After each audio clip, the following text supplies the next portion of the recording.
Oh, that's interesting.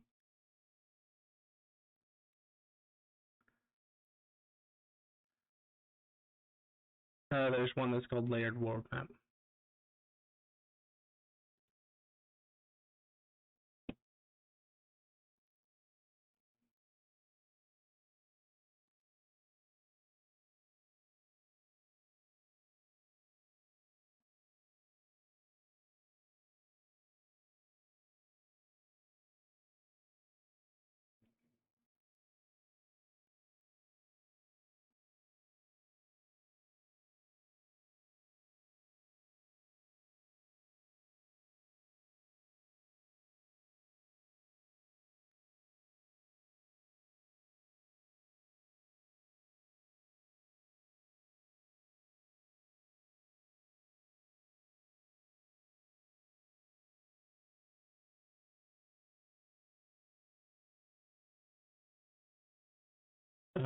Layered map. One. The first one is at elevation 1. The second one is at elevation 2.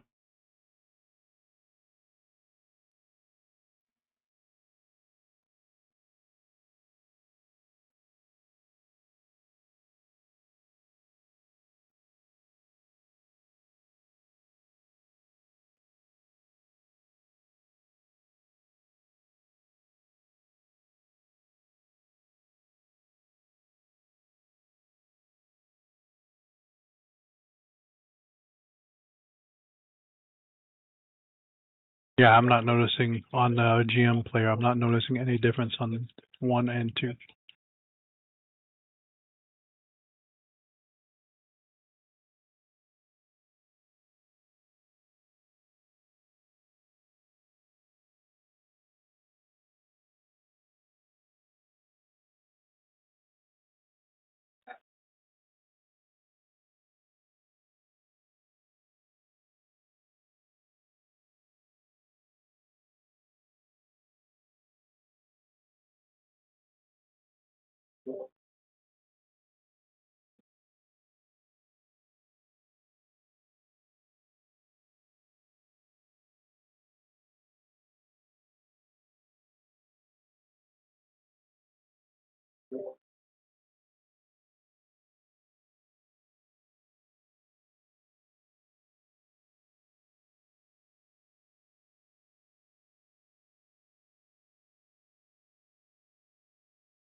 Oh, that is strange, Grim.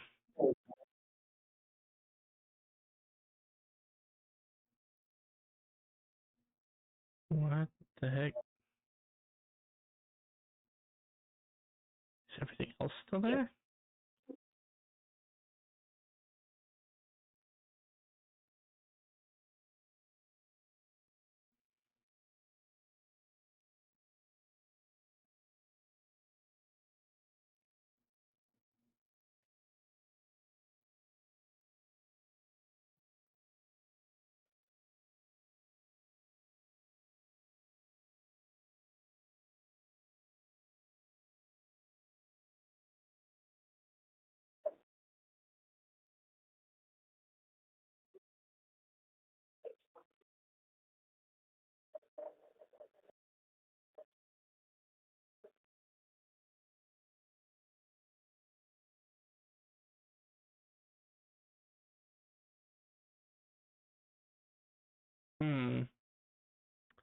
Well, that's a mystery we'll have to solve later, Grim. I'm not sure what happened. Because I can promise you they were there yesterday.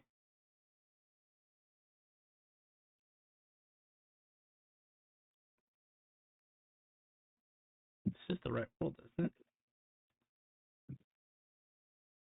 And actually launch the other one.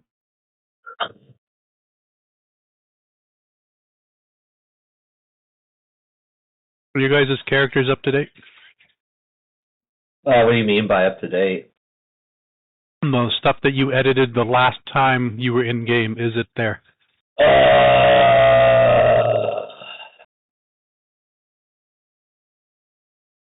Yes.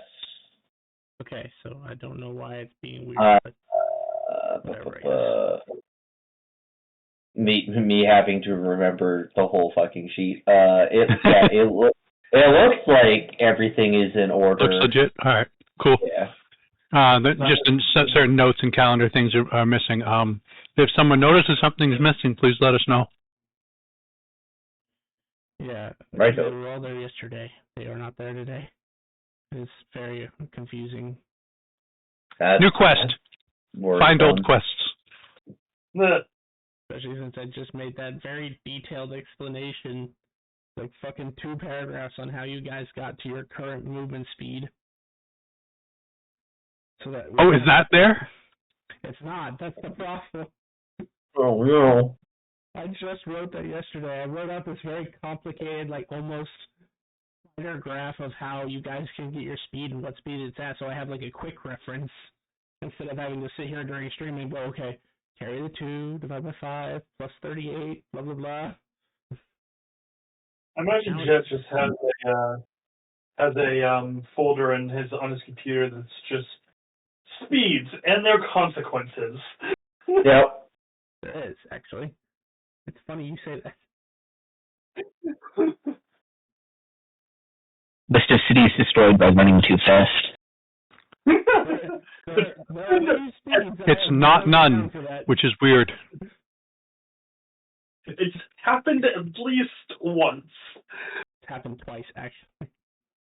Like I said, at least once. For instances, we've had 5 cities destroyed by being run through. Dylan's was unfortunate, but the run from last Wednesday's campaign was even more unfortunate because it hit like 4 cities. Oh my goodness. Because he failed his dexterity saves. Because a level 4 basically got to go at the speed of light. What would the dex save be to dodge a city? It's not so much. So I wasn't. I get where you're coming with that. That's not what I was using it for. I was using it more as a control. Right. That person regaining control over their own speed. So, I mean, yes, you can also use acrobatics or athletics in that scenario as well, but since it's a damaging effect, I figured save was more appropriate. It was, at the speed he was going, it was a DC 65. Oh, alright. And he was level 4. Well? Without any blessings. Huh? He found a stash of a previous player, and that mech suit could go to the speed of light. And so he decided it would be funny to hop in the mech suit and try it out. Yeah, that's not opening Pandora's box. Well, he absolutely did. The funniest part about that whole scenario is he pissed himself off because he destroyed the city of one of his previous characters. So now it hasn't happened yet, but there is a like side quest for a previous and retired epic adventurer to go hunt down the asshole who destroyed her city. It'd be like if I destroyed the Cloud City. That's basically what it was, yeah. Yeah, he kind of threaded the needle on that one, because if he had gone one direction too wrong the other direction, he could have destroyed Rantel. And then it would be a real problem. Then it would be a real problem. Because that person would care. And not only that, he is a god lich. And liches aren't exactly known for their kindness. Well, that one's Anyway, chill. It's he's just chill. He's just not. He's a lich. At the end of the day, he's not that chill. He's not blow up my city and all is forgiven chill. yeah. Also, just as a reminder, just because the Cloud City is marked on the map does not mean it's actually on the map. It is off the ground. I just needed a place to put it so that you guys know where it is. Agreed. And unfortunately, the map maker I use doesn't have like a Cloud Giant's castle thing. It'd be amazing if they did, because that's what I would use for the Cloud City. It's just a castle on a cloud. There are other cities that you guys will probably never discover, but there are flying cities. You know, you could make like a token or a tile that's just a PNG. Steal it from the internet, call it good. Yeah, I just haven't had the time to do that yet. But you're right. I can do that. I just finished updating this map again. You guys keep doing things to my maps, and I have to keep changing them. Giant black hole in the middle of the western forest now. Hmm? Who did what now? Don't you guys remember? You let that thing get summoned, and then it had a No. bunch of bombs go off, and those were the same bombs that blew up the other parts of the map. Okay, that's fair. But no, those were miniature versions, so it's not as big as a hole.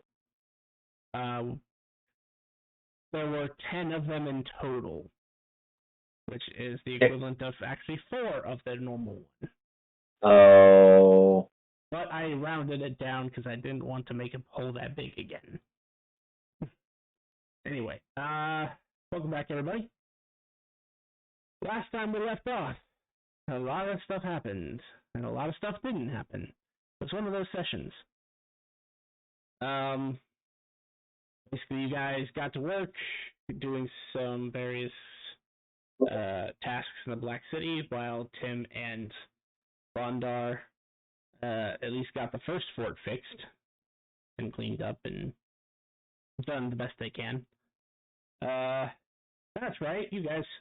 I mean, while they were doing that, Vestiel and Finmar respectively were visiting their schools, and then Vestiel decided it was probably a good idea to visit the school of the Mad Stabbers.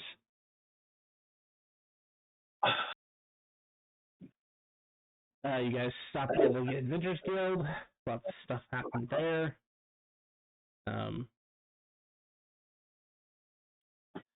After that, you guys took a couple quests, it looks like.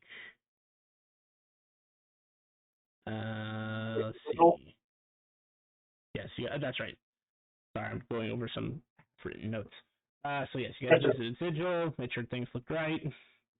Got the... Right, because it's the gift Zarai that are there, not the gift Yankee. Correct. And then you learned that they haven't even run into the dwarves yet, but they agreed that as long as the dwarves weren't hostile, they wouldn't be hostile, and they'd work together if they could. Mm-hmm. After that, you took 3 quests, it looks like. Investigating the Aquarian Dungeon. And then you guys used your information that you got from Akito to start the process of finding this elf that can teach you metal singing. Yeah. And we basically... Oh, yes, you also have a meeting for the Lady Honora and Akito on Gym Day. This coming Gym Day. So 2 days. And you guys had just warped in with the sword. Found yourself in a desert town. Let me picture that town. The heck? Oh, because right. I was trying to make a new map where I didn't have to maintain separate maps. I just had to maintain separate layers, but it was problematic. So a bold decision. Well, it was gonna be cool. It's a lot of more work than I expected it to be. So I ended up, since both parties have the full map, I just went in and edited a map so that you guys can just see the full map. Mm-hmm. At least what you guys would have access to. I mean, obviously my map's going to have a little bit more on it because I have things like layers and caves and stuff mapped. But as far as the Adventurers Guild, this is as up to date as their map is. And then you guys were going here. Not the northern desert. This one.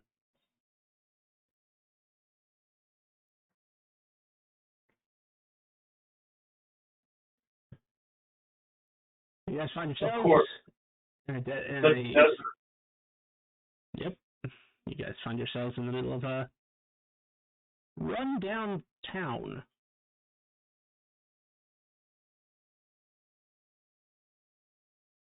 Now, the investigation begins. We're looking for this metal singer, correct? Yes, although, since he is out here trying to avoid being, well, found, I guess, let's just refer to him as the Hermit for now, the Elven Hermit. Sure. But we could also see if there are any rumors of an elf that is able to sing metals into shape. That would also be pretty good. So don't cast Skywrite into the sky saying we're looking for the metal singer. Yeah, let's try not to be too obvious about it.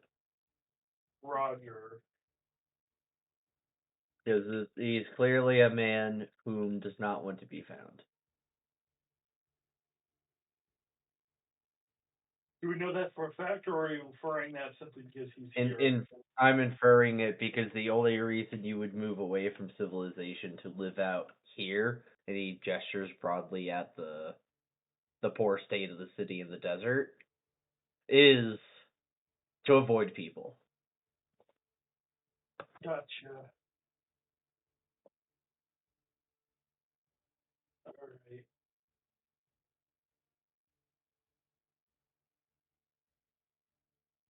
What to do first? I suppose we could just go around town and keep an ear out, or do you want to implement a more active measure? If you have anything in mind.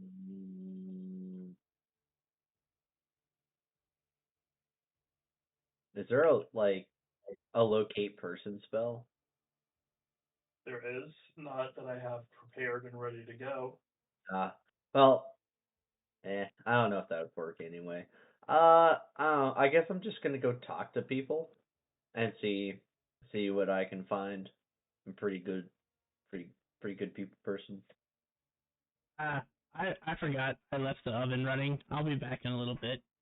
As he opens another portal. Bye, Tim. I thought that was Jet who left the oven running.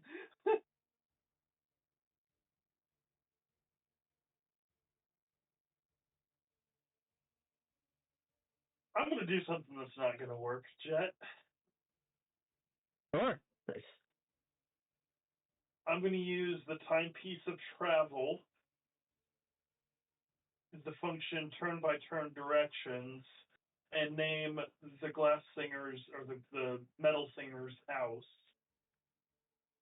to see if that gives me a location.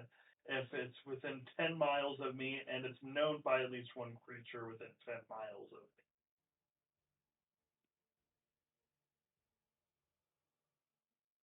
me. A fair spell. A fair spell. It's actually it's the not the spell, it's the effect. Yeah, the effect anyway.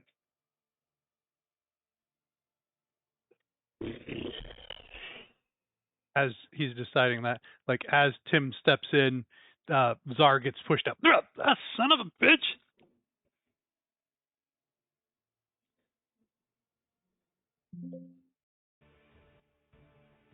Welcome back, Hi, guys. Lozar. Hi. Ore is rotating and revolving and doing its funny little solar system dance. As I am very, very, very focused on it. I look at the people around us. There are no people. Wow. Is that dead?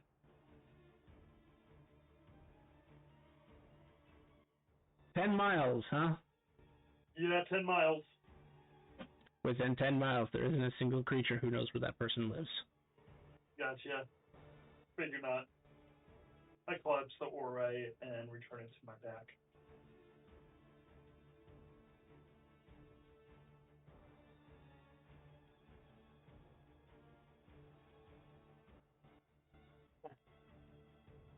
So, just to double check with what was recently said, is there anyone around? Not that you can see. Is it dark out? Well, yes, it's 2100. But, Maybe. Are there lights coming out of buildings? but, so no, there aren't, except for one. What looks to be like the largest building to the northeast. There's life. Sorry. This one. Not a whole lot of life. And because most of you have exceptionally high passive perception, taking into account your other senses, you don't hear anything. You hear basically the lapping of waves, which you assume is the body of water to your north. But you don't hear.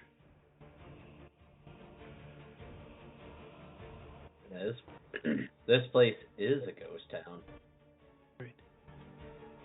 I mean, if I lived in the desert, I'd want to live next to the water. But yeah, you hear nothing. Like, you don't hear the rustling of Yeah, I people wonder where moving everyone is. about. You don't hear music. You don't hear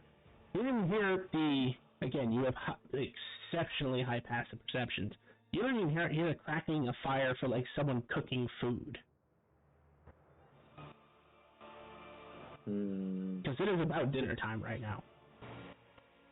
Telepathically, I'll ask, do we think that this place was abandoned recently, like after their deity died? Well, their mythic creature died.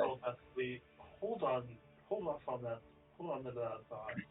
And I will step out into what I might think of as a heavily trafficked area, and I'm going to look into the past. Nothing good ever happens when Bastille just dazes off into nothingness. I've done it twice in the past 15 minutes. How far back do you want to go?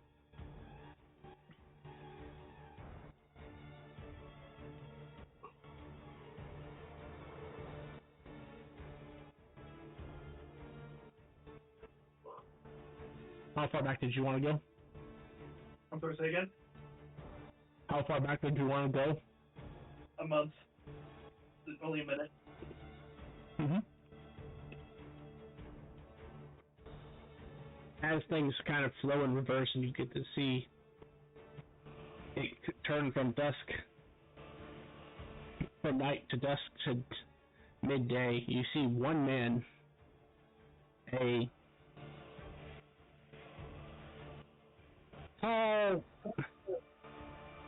I want to say gaunt. He looks like he hasn't had a decent meal in a long time. He has flaxen colored hair. It's really long. Like he has the stereotypical wizard's length of a beard. And he has hair that like almost covers his eyes fully.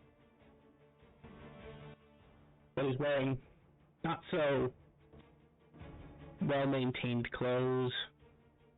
And you see him, it's in reverse, but it doesn't really matter in this case because it would look pretty much the same going backwards and forwards. He appears to be like pacing, and then going in and out of various buildings, and staying there maybe a minute or two before coming back to square, and just back to pacing.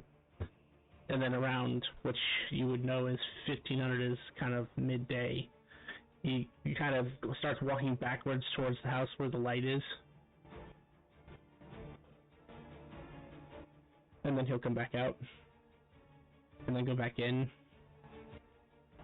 And this continues for a month. Like, there's almost no variation to his ritual. And in that entire time, in the entire month that you look, you see only that creature. I stand back up from my kneeling position. I think I might have found our hermit. All right. Problem solved. Maybe. Weren't we warned about a one-man prison someplace? This isn't that town. No. That's more east. East. Yeah. And we're sure we landed in the right place? I don't remember how we got out here. We just did. Real similar. Well, I got out here because Tim kicked me out. Portal.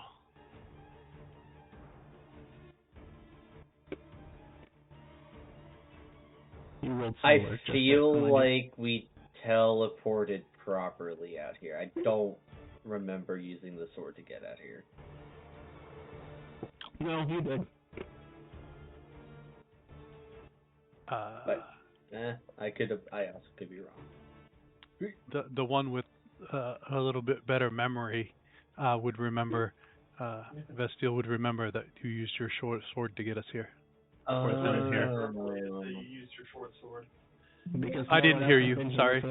Oh, yeah, I didn't hear you either. Oh, okay. Sorry, someone might have talked over you. Sorry. No, all good. Well, there's only one thing to do, and that's just to go and ask. Vondar, who is the one man that was like? Is there like one man that's like a jailer, or one man that's like the jailee? And like, do we know the jailer or jailee's name? I think we were just told one-man prison. Mm-hmm. One man enter, one man no leave. Unfortunately, yeah, it's not a Thunderdome, unfortunately. Do we have our cart with us? No, because if we used the sword, we wouldn't have brought it.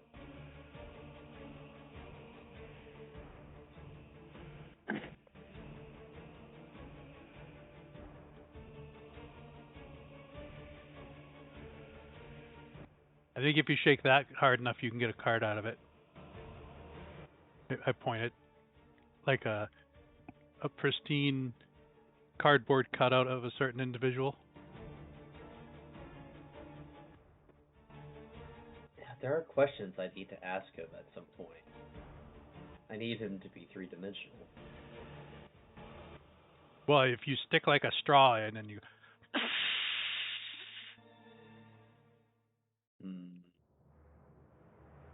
That is something to try when we're not in the middle of a ghost town with Well, not completely a ghost town. Again, I point to the Well, what if he's a ghost? I'm sorry? What if he's a ghost? Then we employ ghost countermeasures.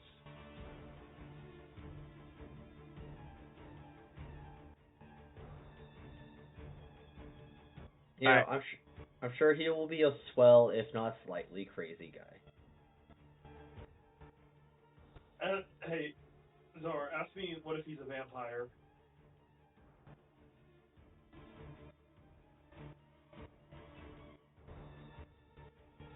The answer to that is we employ vampire countermeasures. Now, What if he's a vampire? What?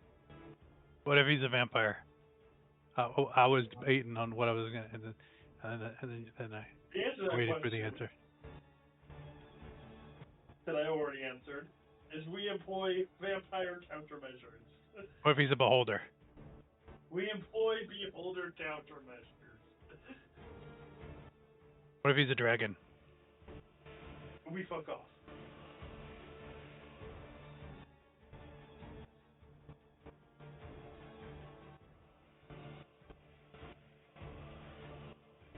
So we're just gonna go over and knock on the guy's door?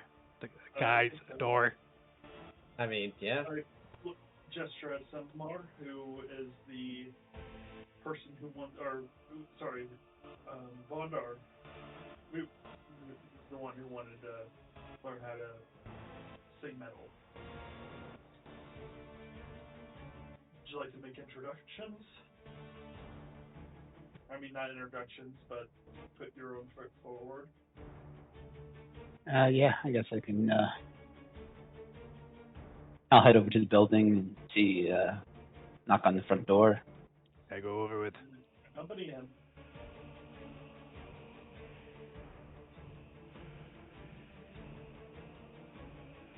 As you walk over and knock on the door, it's a hollow sound. You can hear the sound reverberate through the building.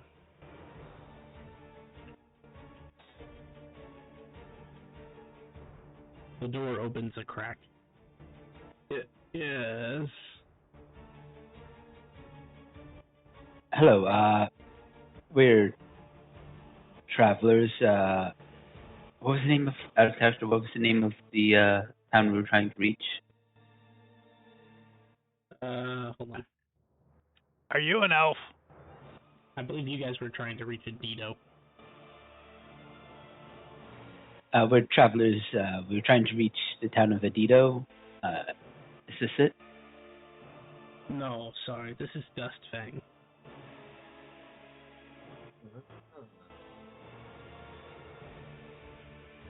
Would you happen to know anything about a elven hermit somewhere in this desert?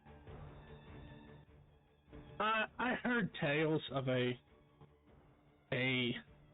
rather grumpy elf that can be found somewhere in the desert. Last travelers who came through said something about somewhere to the west of here. This guy's the guy that I saw in the Yes. Yes. I should also make a slight distinction I did not mention overly, and it would have been weird to you, Vestiel. He has round ears. That's weird.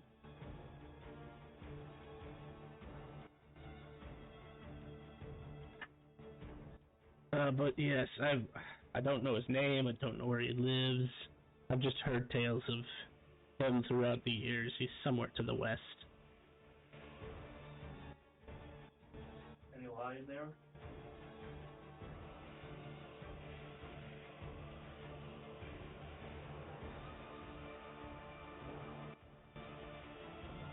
When he mentioned travelers, that was a lie. For the rest of it's true.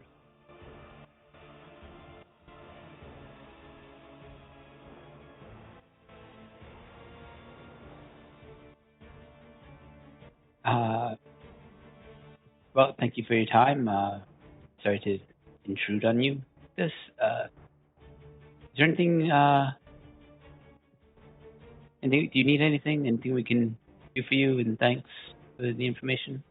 You happen to have food.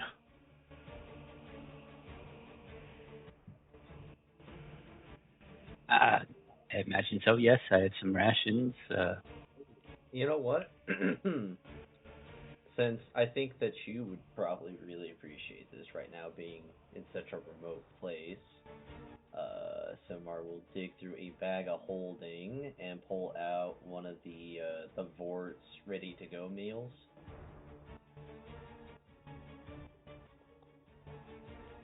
Oh, that looks so good. There you go. Thank you. It's greatly appreciated.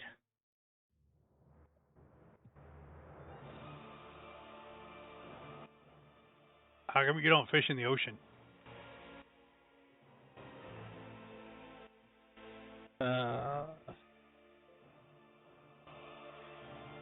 fish are not edible.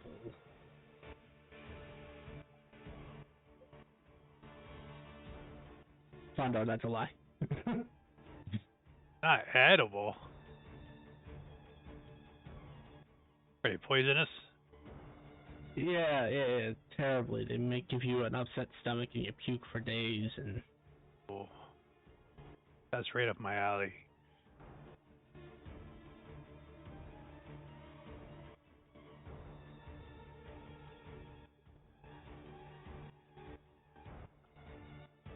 Well, thank you for the meal. Good luck in finding your hermit. Be careful around the desert. It has a nasty tendency to get back.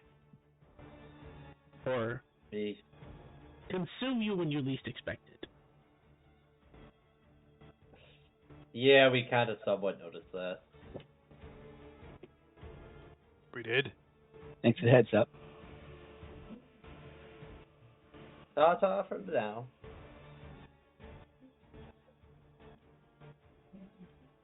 Yes, have a good evening. Were you giving him something too there, Vundar?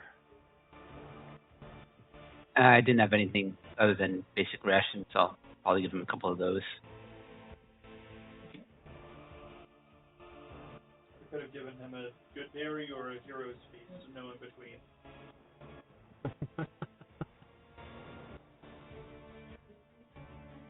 Oh, before I go, I'll pull out a decanter of endless water. Do you need water?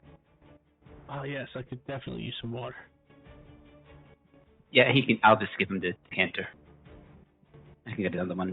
They're uncommon. Thank you so much. Thank you.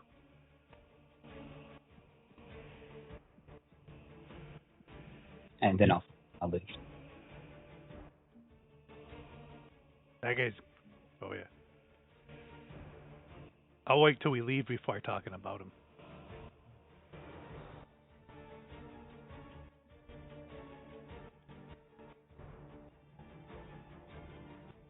Just as a reminder to myself, on your eye is still activation based, right?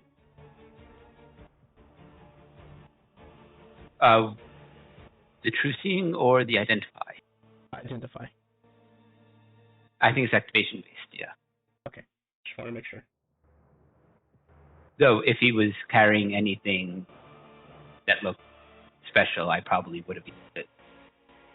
No, he literally looks like a peasant. He's living in what you would probably consider the biggest and nicest house, but his clothes are not much better than a peasant's at this point. They look like they may have been once fine clothing.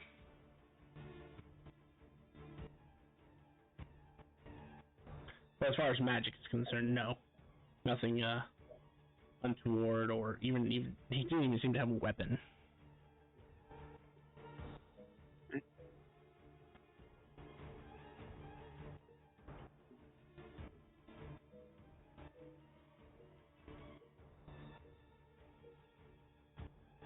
So without our cart, we'll probably need some sort of magic to get to the next town.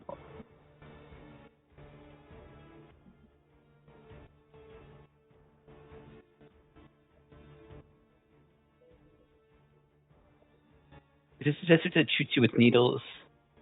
That's the northern one, right? Correct. And Bondo would actually know that. Because he was there. In the horrible, horrible desert. Yeah, I pulled one out of someone. Two out of someone's.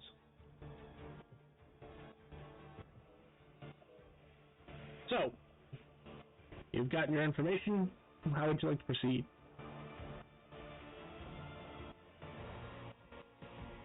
Well, I suppose we just need to go. We just need to follow his directions and investigate east.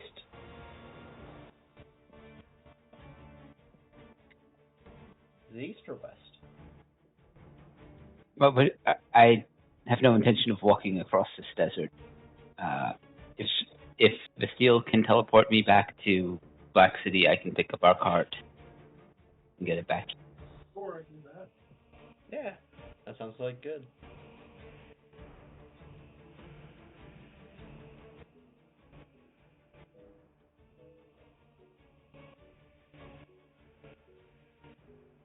I should really get a teleportation circle in my office.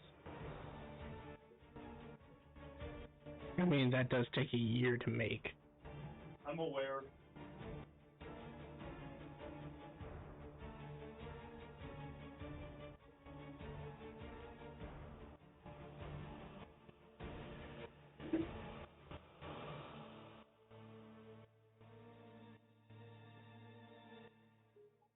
Okay, so I assume you're teleporting Fondar to Black City?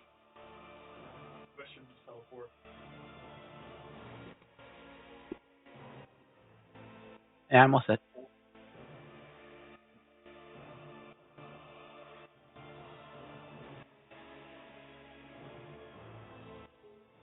Because I don't actually have teleport, funnily enough. You do from your aura.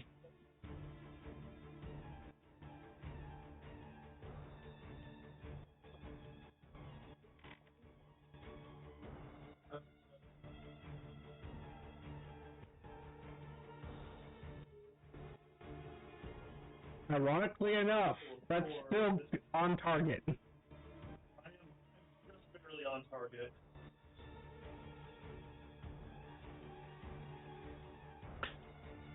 Boy, so we is love it- gambling with our travel. Right. Oh, is that just going to be Vondar and Vestille? Whoever wants to come. I think I will go as well. Yeah. So you guys just dragging all the cardboard cutouts? Yeah. At least they're lightweight.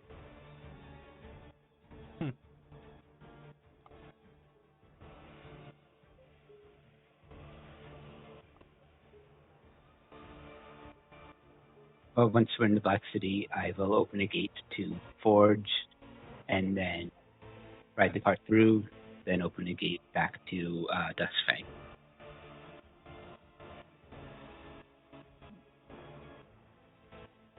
Okay. You've done this 1,000 times.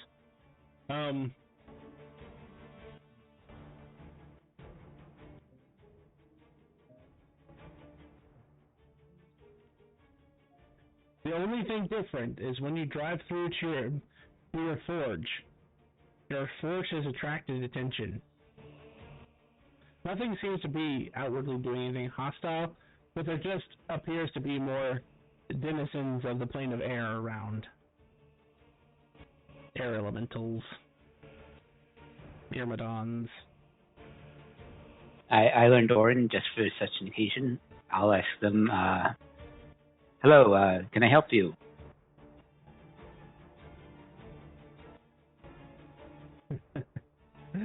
Just because it'll be funny. You happen to approach a group of them, and as you're walking up, you hear, and here you see this modern marvel of material plane craftsmanship. Yes. You realize you've become a landmark, a tourist hotspot. Oh, we didn't realize that you'd be here. Well, no, nothing in particular. We're just, we're giving out tours and whatnot, and it's just a marvelous place, especially this new expansion that you've gotten since the last time I've been here. Looks exquisite. Oh, thank you.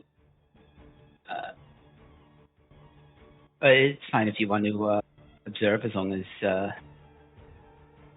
nothing's damaged. Oh, don't worry. That giant metal golem is enough that most of us are not wanting to find out.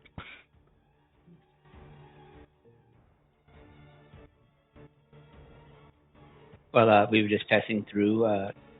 Enjoy your tour. Thank you.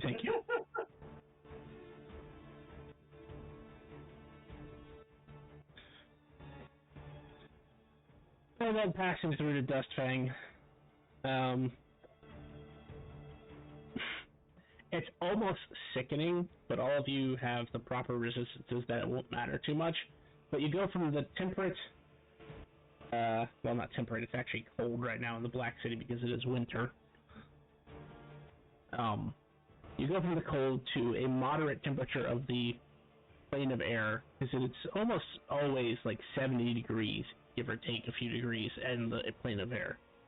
And when you transfer yourself to Dustfang, it's now boiling hot. So you went from like 20 to 30 degrees Fahrenheit to 70 degrees Fahrenheit to 130 degrees Fahrenheit. Even though it's night? Still that hot in Dustfang? Yeah, it's even hotter during the day.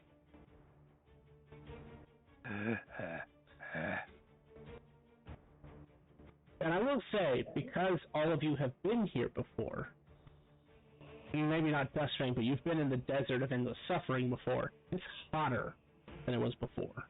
It wasn't even that long ago that you were here.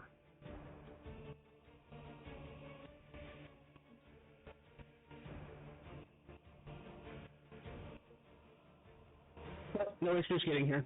And like I said, you have the resistances proper.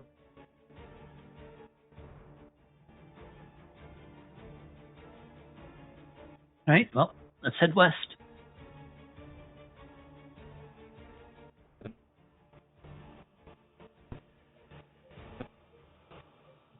Western Trail again.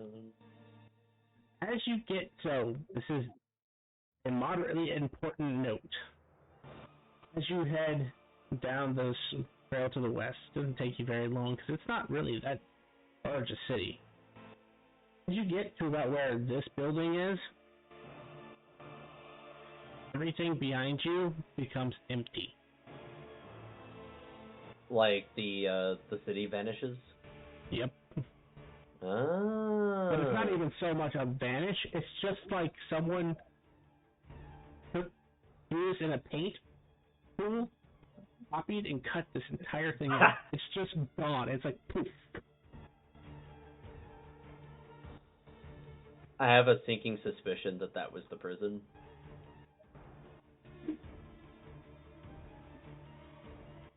I think it was a ghost town. It's I mean, God. Seems like an alright dude. Can I make a history check on Dustfang? Sure, go ahead. And as is, while you're making that check, as a side note, Zar, would you consider yourself a scion of Nightshade?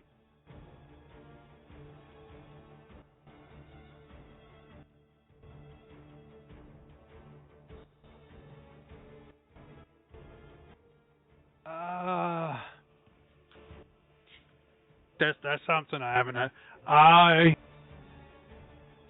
Okay, let me rephrase. I don't think so. Does this particular one hold any divine abilities? No. Then okay, no.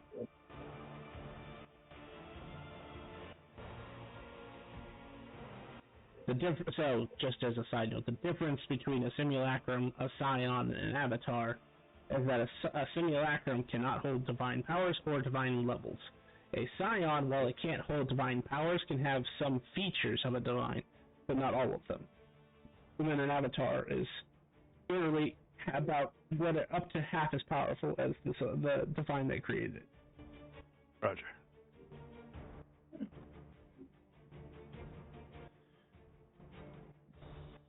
With a 43, you do remember in your homeschooling lessons that your family has put you through. I mean, you're a highly educated elf. You do know a good bit of the world's politics and a good bit of its history. When it comes to the Desert of Endless Suffering, or the Southern Desert region, as some refer to it, there are few points of interest that have made history. The Crater of Sad Goblins is one that comes up fresh because it's happened recently, within the last 20 years. Yep, and it is named that because there used to be a dungeon there called the Goblin Sanctuary that was the first dungeon in history to be actually conquered by a group of adventurers. And that is when the guilds got to learn a very valuable piece of information about at least... Hang on, make sure I get the right terminology because I actually termed these out. Where is my info? Game info. Terminology. So for the first time in history, a regional dungeon was conquered, and what they found out, the guild found out due to that adventuring party doing that, is that if a party conquers a dungeon but does not destroy its core, you actually gain control of that dungeon, the resources that it has. So, dungeon can act as not only an income source, but a material source, if it's the right dungeon. And due to the machinations of a madman, a mad woman in this case, that dungeon is gone, and there's only a crater that remains. And then a little farther back in history, a discovery was made in the city of Dustfang that Dustfang is basically a ghost town. It is the home to one inhabitant, and what is known about the inhabitant is that he is basically imprisoned in that space. There is no clear reason why that the world at large, and ergo even nobility, know why. He's just imprisoned there. It seems like, based on the information the guild gathered / the government, he can basically go up to what's considered the perimeter of Dustfang, but if he attempts to leave, he finds himself back in his house. And the reason why it's a ghost town is because in the year 3 of the Second Age, the town was overrun by a wave of undead. And unlike the rest of the towns in the south, Ampert and Adito, Dustfang was the only city that did not receive aid from the adventurers of the time. And thus, everyone but that man was killed. I relay this information to those around me. Wow. That's a bit of history. I feel kind of bad for him. Judging by what he's going through and the fact that he survived that, I'm guessing that prison doesn't allow him to die. Oh, yeah. I didn't want to mention it because it was really rude, but did you see his ears? No. Yeah, it was like an elf dwarf ears. I'm not in the habit of mentioning people's deformities because it's rude, but not everyone's an elf.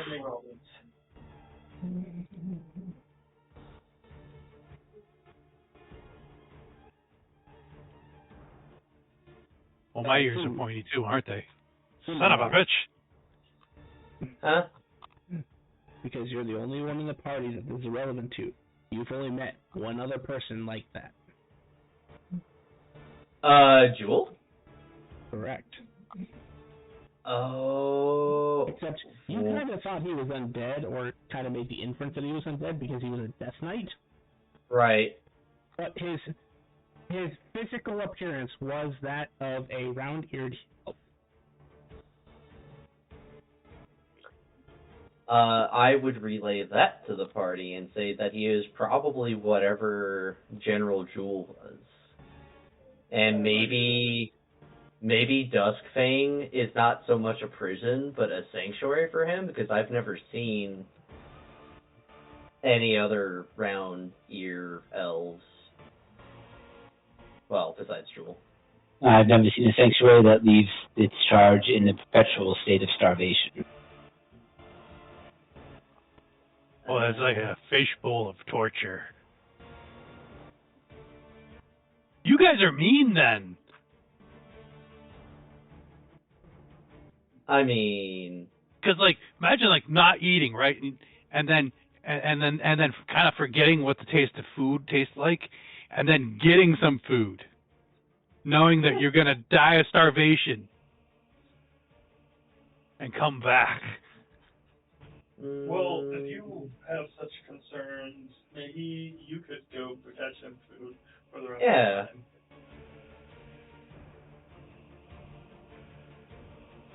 I mean, at least he has endless water now. I think I'm gonna pay that place a visit every 3 days when he dies of starvation.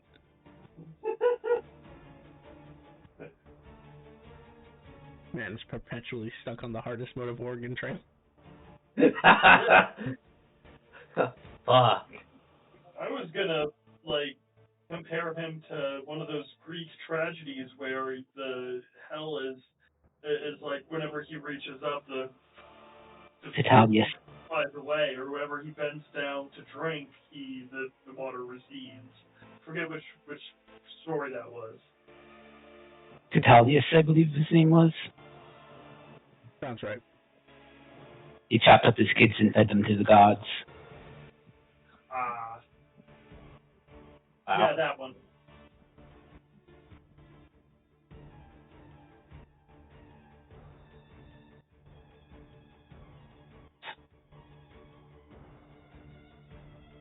Just because he's a cardboard cutout, but he would know this, I'm going to say that Riven would make an offhanded comment that wasn't magic that you passed through. Was it a plane? He's not sure, but as far as his arcane eye is concerned, that was neither a spell nor magical effect. Weird. So, I mean, based on your experience, that's probably not a bad guess. Right.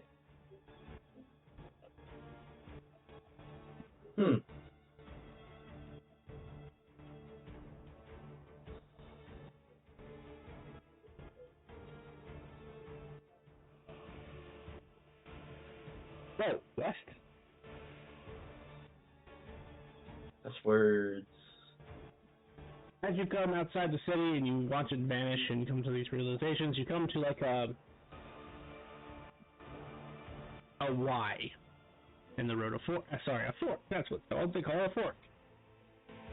One seems to extend southwest, one seems to extend northwest. And then, obviously, if you just go straight west, it's nothing but desert. And you would also know that these roads are not well maintained. They are roads, but they are barely roads.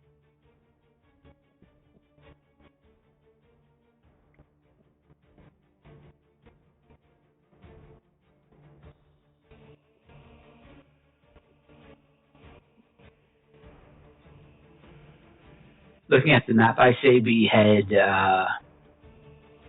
southwest to Adito, then maybe to Ampert, and then back to Despang, just kind of do a circle around it.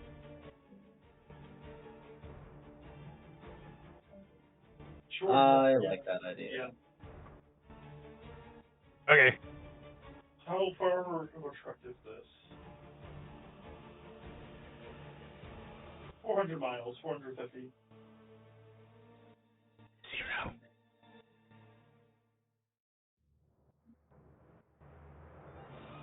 Oh my god, this fucking world is so fucking big. Blame Earth, okay?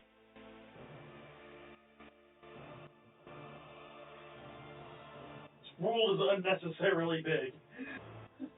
It is the same size as our own Earth, alright?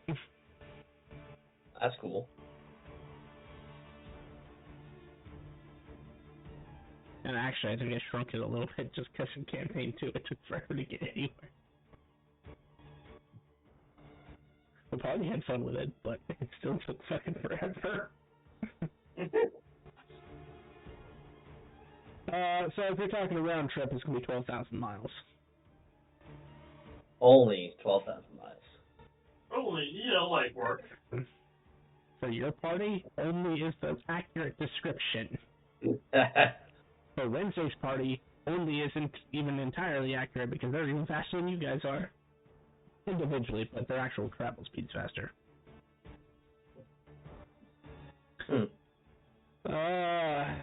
So in the 29-hour cycle, we'll just assume that Riven's casting Tireless because that's what he does.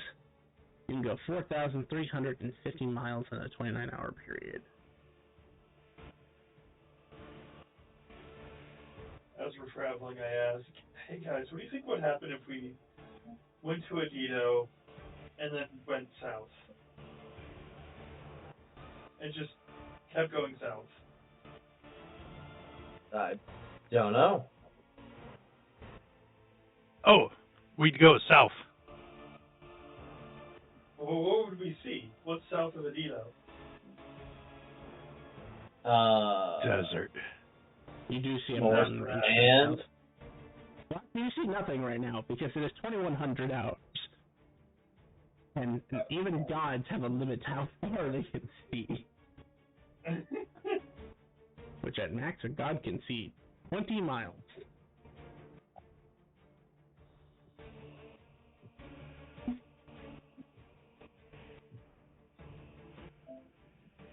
What did I say? It was... Yeah, is this world flat? No, it's not, as a matter of fact. Gotcha. Out of character, you actually would see the northern mountains in the south. You would see the what? The northern mountains in the south. Okay. You're basically on the other side of the northern mountains, and vice versa, you're on the other side of the southern. It's just hard in a D&D setting to use a round map. No, you're right. You're good. But no, this world is actually round. I'm just being a shit. And as Wednesday discovered, it has 3 moons.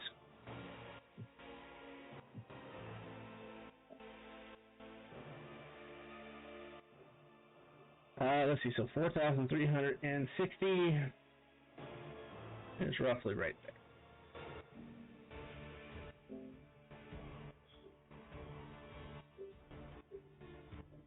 And at your speed, nothing in this desert can catch you. Except for one creature, but well, I should just roll to see if it's in the area. It's in the area. Doesn't notice you.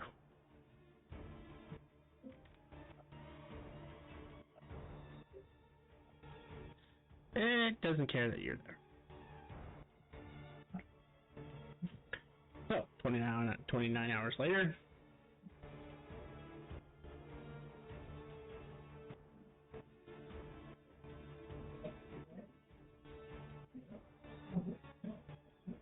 Find yourself almost to Ampert.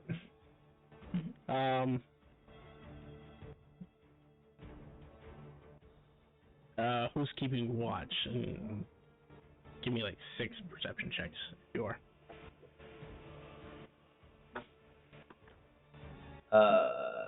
I am currently driving the car when Riven's a cardboard cutout. Mm-hmm.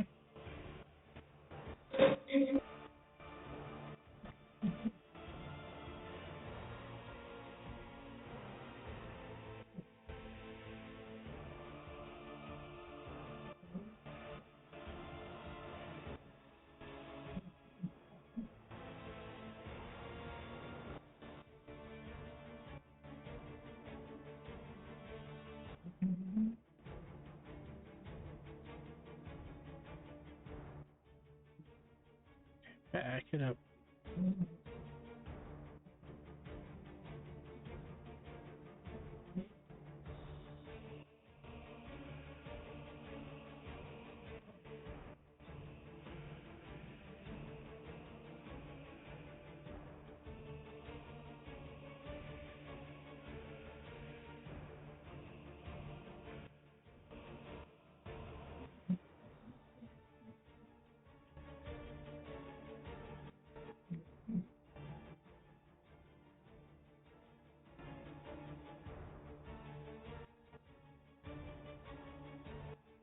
You would make it to about here, and that would be roughly Let me go back one day, and then...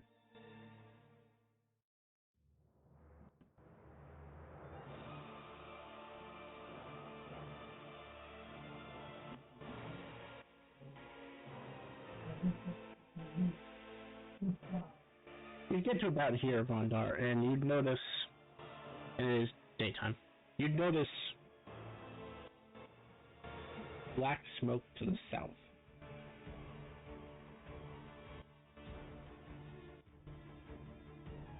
Now we got black smoke over there. We'll look in that direction. Shall we investigate? I feel like we should. Yeah. Turn in the chocobos. Quick animal handling check. Right. Oh. I will handle these animals like, I don't know. Something that you handle.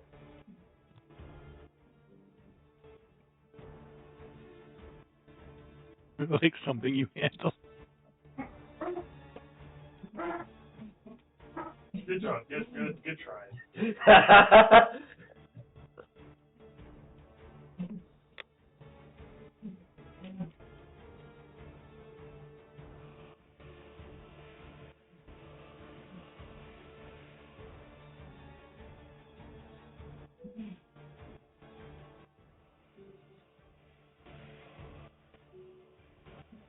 It's really quite convenient that you polymorph these red chocobos into blue chocobos.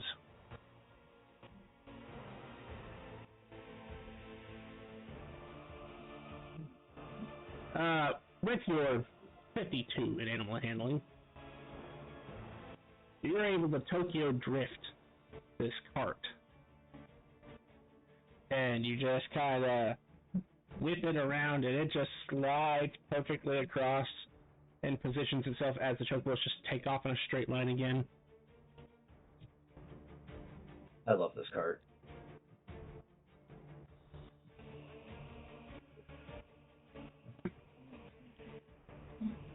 It would be another 2 hours before you get to where the source of the smoke is.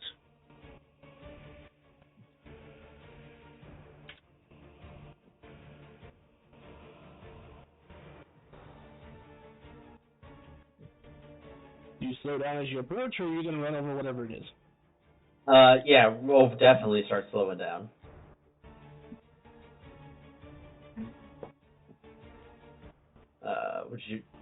Will that be another animal handling? Nah. I forgot the second half of Sonic Speed.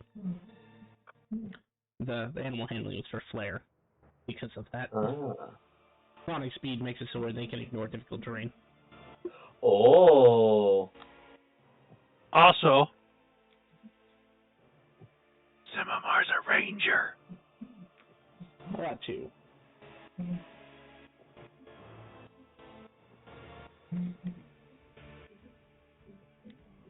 As you slow down, you come to what appears to be a very large dune of sand, and the smoke is coming from the other side of the dune.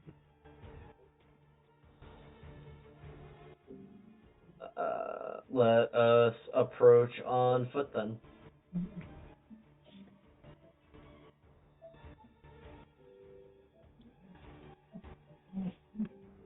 I will preemptively activate fast at rank 4.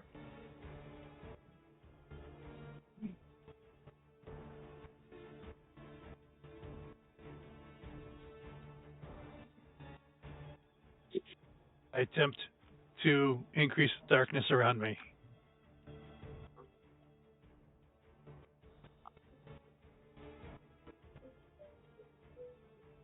Appears to work just fine. Aha! I get wings. Whoosh. Fly in my bubble of darkness.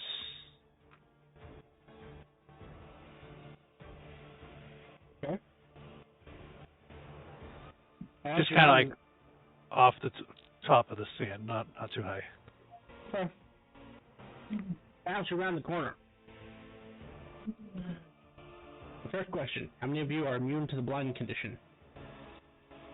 I am.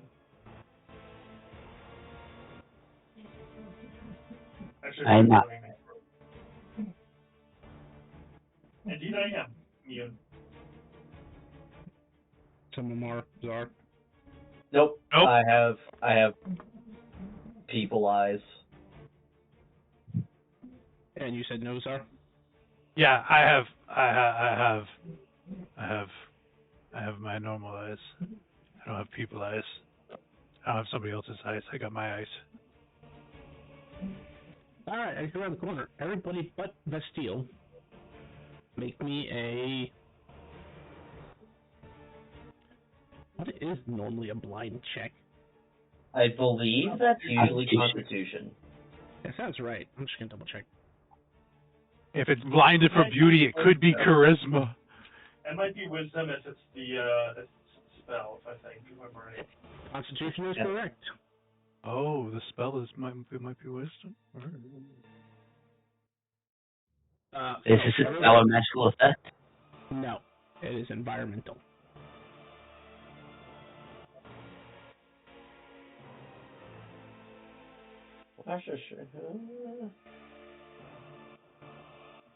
And so, just for some Vestile sake, it's uncomfortable, but nothing. It doesn't actually affect you. And with all your high rolls, it's not a problem for you either. It's just a moment where you're blinded as you round the corner and realize the dude is on the other is almost like when it comes into view, the dune is actually a U shape. And you realize it's more of like a impromptu sand wall than a dune, but it's not made solid like from sandstone. It's literally just piled up sand. And at the bottom of said fortification, we shall call it, is an entire crater made of glass. And at this time of day, it is hard to look at because no matter where you look, the sun is reflecting. Whoa. That's cool. I increased the darkness to counteract. Did a meteor land here? Vondar, because you have, I think, the highest passive perception, you would see it first. There appears to be well, there's no other way to put it. It's like a forge, just like the miniature one that you obtained recently. Only this one does not look like it's portable. And the closer you get to that forge, the more warped the glass around it. And you see one lone man.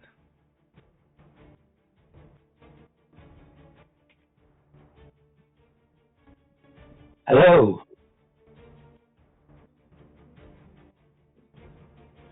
You see an elderly elf with slim white hair, and he ignored the other arm because he has one fully metal arm and he's missing his other arm. As you call out, he will turn towards you and just kind of look at you for a second and then just go back to doing what he was doing.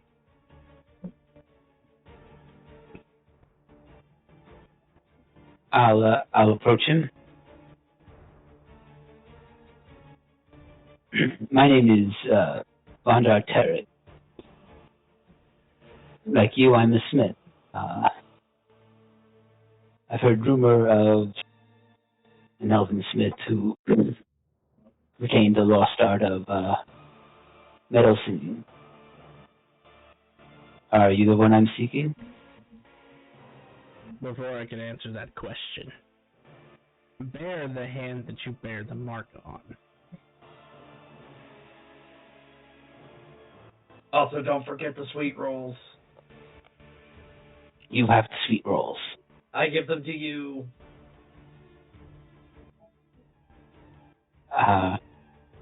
Do I? Is there a Dragonrider mark? I'll show him that. It's obviously on the non-metal arm. Or prosthetic arm. I thought I sensed a rider.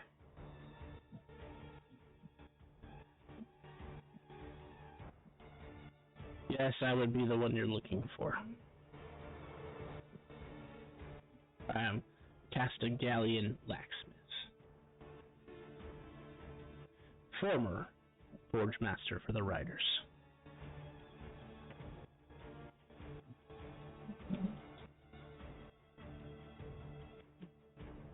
May I ask why you left? He kind of pats where his missing arm is. Hard to do some of the work that the honored ones require without the use of both your hands. I know the feeling. Due to a nasty bit of magic that I unfortunately inflicted on myself, I can't create a prosthetic for the missing arm. What if you're missing all your bones? Then seek medical attention.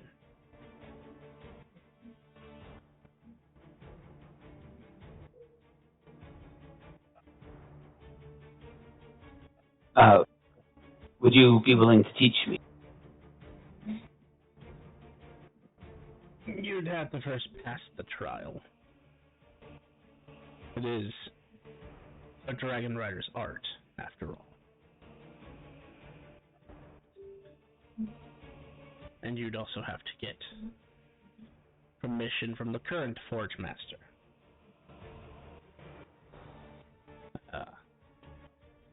Not that it really matters, because he doesn't even know how to do it. It is sort of a lost art, if you will.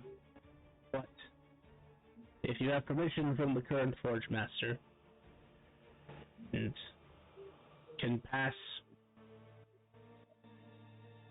it's not so much a trial as it is a test, then I'd be willing to teach you.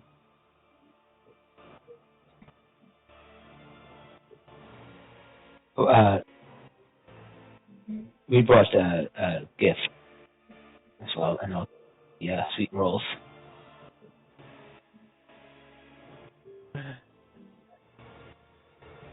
People know my weakness too well.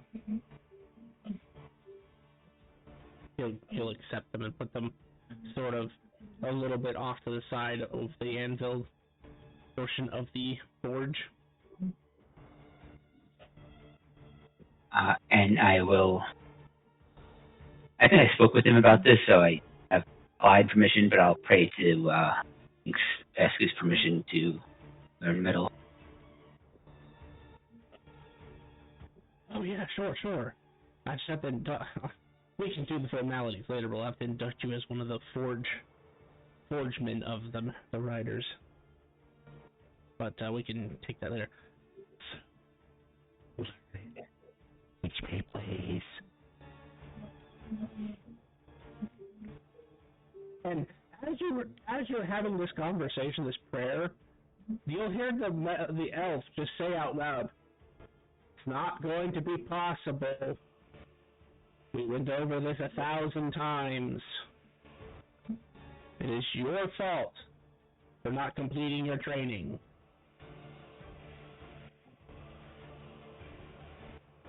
You just hear, "Damn it."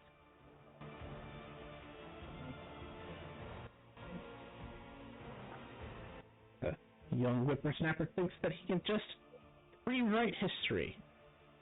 But no, he decides the moment he gets bored of doing his job, he's just going to go gallivanting off to the material plane to find a sandwich. And ends up getting an entire city destroyed, looking for a simple sandwich. After pissing off 4 gods, 2 primordial entities, and an army of cultists. Wow. It is not his fault. What type of sandwich? You know, I don't think he ever found it. Ah! It was supposed to be apparently some well-to-do mission where he would take various samples of various creatures and various vegetation and various forms of flour-based breads and wheat-based breads and he was going to basically go through this whole process until he found the perfect sandwich. And he chose to do this instead of finishing his training. See, this is why. Now we can just go to Vort. Is that why Vort's workshop is full of those moldy sandwiches? Yes. Wild.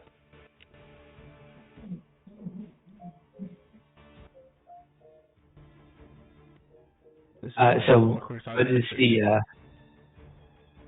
what is the test?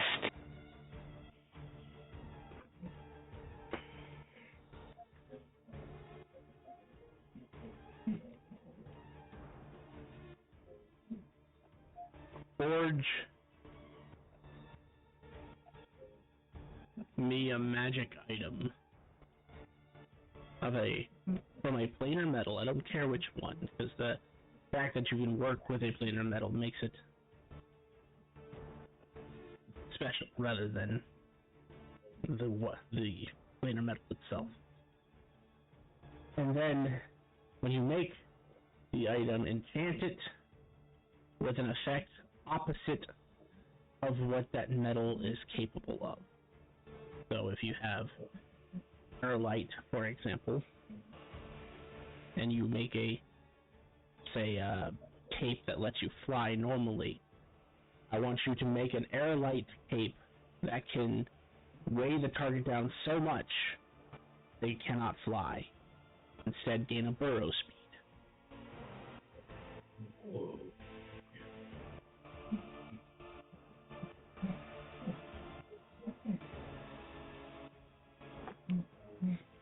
So something in that realm of contradiction. Okay. I got a bar of void metal. I guess making that give off light would be or something similar. Sacrilege. Yeah, what would the opposite of void be?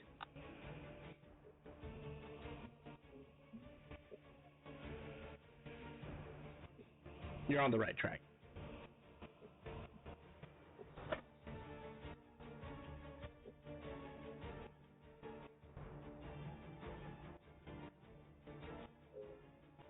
Tisk. All these beautiful magic items, and they're all incomplete.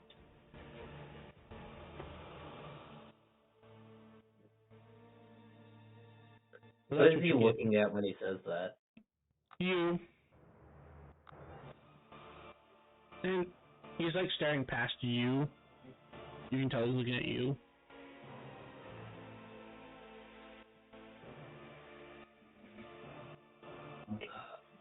Is there a way to complete them?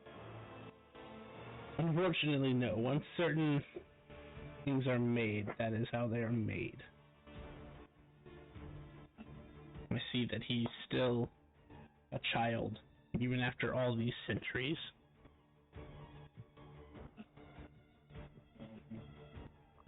Only able to create an item with two effects. What a sorry excuse for an apprentice.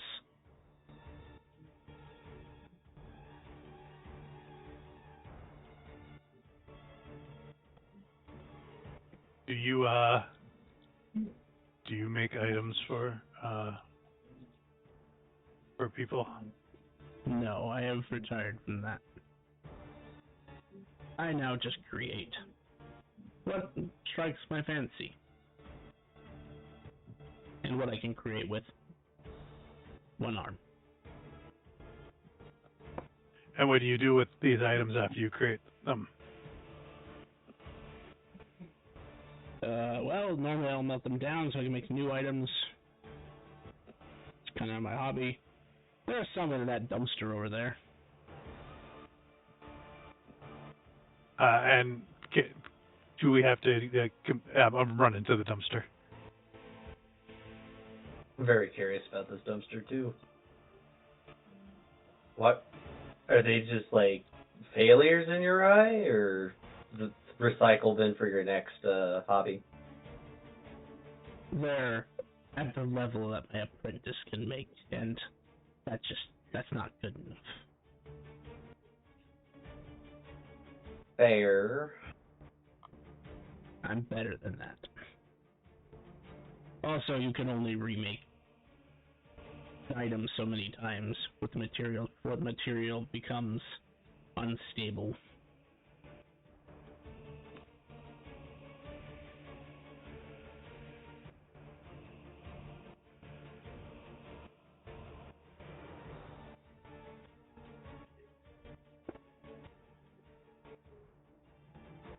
So, if I used the void metal and tried to make something similar to like the Sunblade, I think that would fit its requirements. Yes, that would be perfectly acceptable. I'll ask him. Do you want me to forge it here, or can I go back to my forge? You can go back to your forge and then send it to me. Or come back here when you're done.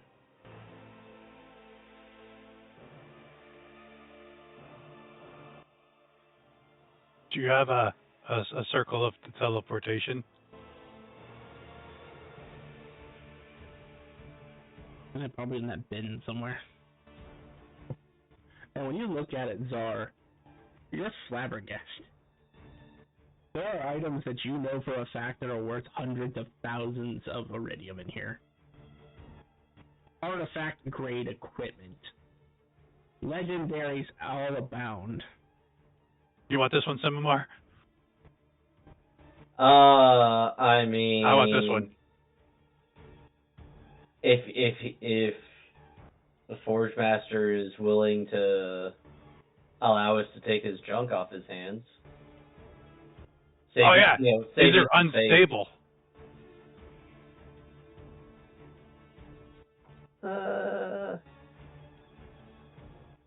He said that when the material is reworked too many times, it becomes unstable. I'm pretty sure these are safe. Pretty sure. Oh, yeah. Perfectly safe. Here, you take this one that's vibrating. Thanks. I think I the one he's handing over. Just see if it's safe. Oh, it's safe. It should be fine. This is like an adventurer's candy shop. He just casually handed over a blade of Avernus to Simamar. I just casually handed what? A blade of Avernus over to Simamar.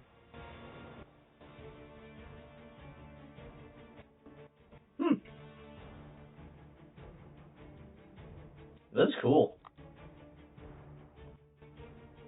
I'm gonna grab 4 things, and then I'm gonna be like, what type of metal are you looking for?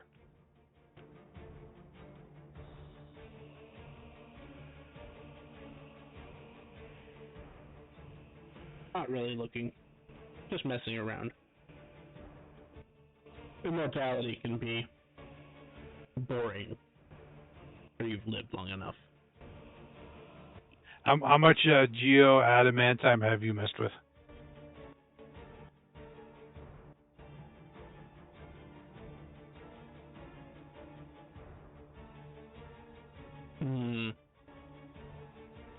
Not much, actually.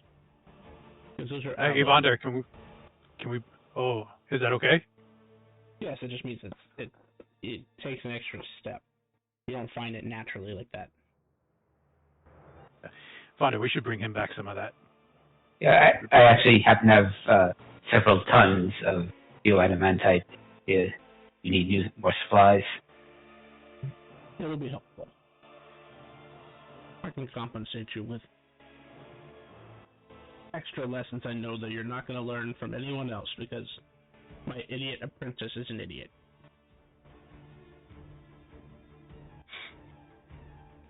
Also, I don't know if anyone else has made the connection, but Vondar, you've definitely made the connection that he is referring to what is known as one of the best smiths in the entire universe as an idiot. Yeah.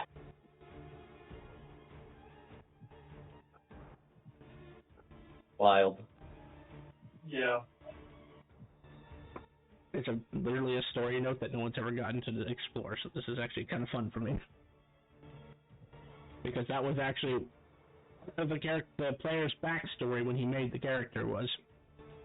He basically learned all the cool shit, and then got bored and really wanted a sandwich, but couldn't find a sandwich that he liked, so he left Dragon Rider Isle to find a sandwich and joined a random-ass group, which later becomes the Celestial 12. For a sandwich. That's a random ass group.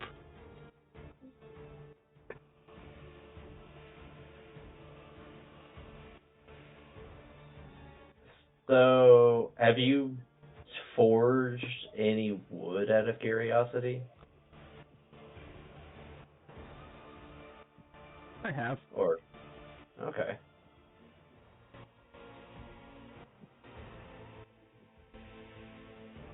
Since Vondar's doing an apprenticeship through you, I'm going to be bold and ask if you could teach me, if you'd be willing to share your knowledge of wood singing.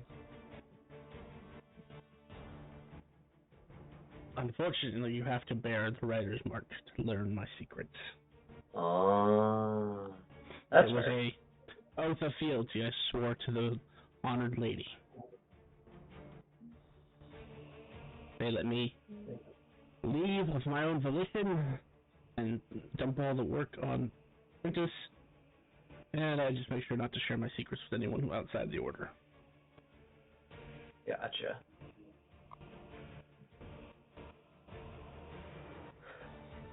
Well, actually, since I have your ear, is there... You remember the times when the World Trees were around, right? Yes. Do you think there's any way of bringing them back? You know, like making a new seed and planting it? Oh, I thought you were going to ask me if I had any World Tree wood. No. The answer is yes, I do. Both the question you asked and the question I stated. Oh. The only difference is that I got permission for the second one. Well, when you're there, when they're being first planted, I mean, really needing permission, or were you just one of the people involved? After all, even trees of that magnitude need care and pruning to grow up.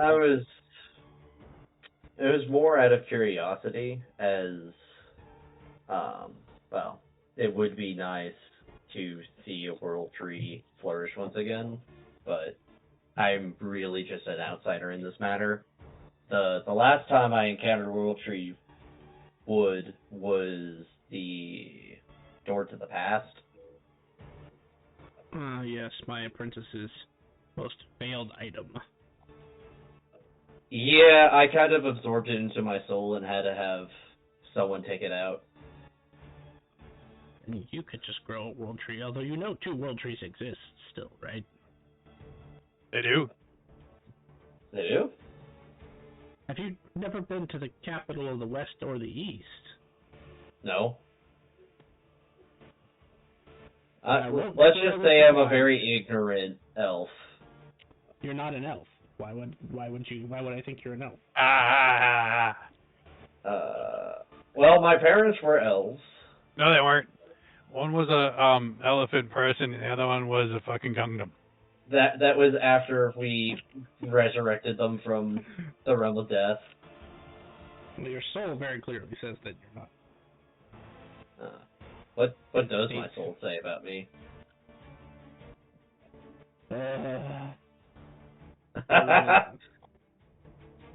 For a creature that is teetering very dangerously to chaos. But you are what is called a chaos angel. Currently. Congratulations.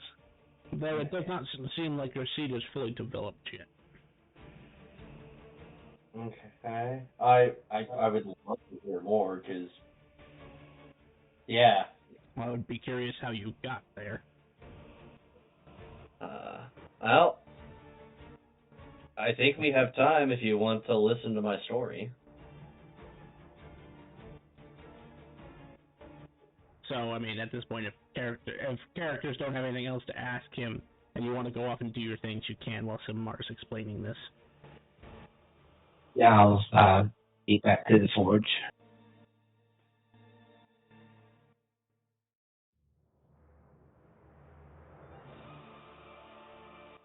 A strange effect would happen. As you enter your forge, Vondar, your eye just seems to work on its own. When you look at things, you now see everything you would from an identification spell. Well, actually, your version of identification, but just passively.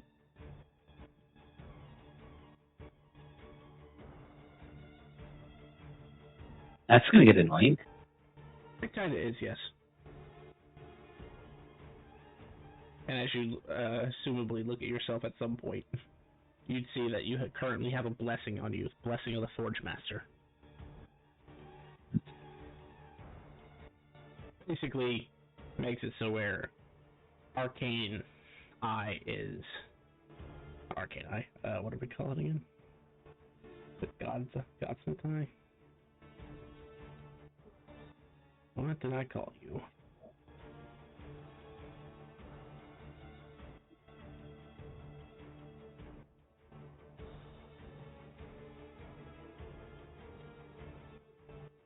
For this. Oh, Arcane Blacksmith. So currently your Arcane Blacksmith just is actively passive. I guess is a good way to put it. It takes you a second, but you figure out how to suppress it. And you know the blessing's temporary. Okay. Yes, I'll use the void metal and attempt to forge Sunblade.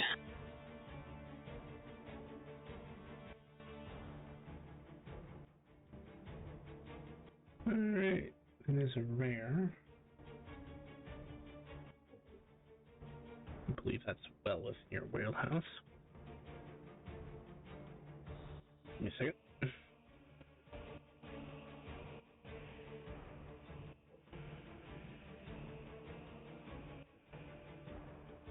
Gosh, dang it, I figured out what the problem is, Grim. Oh, yay. Not yay. Go into the journals section of our game.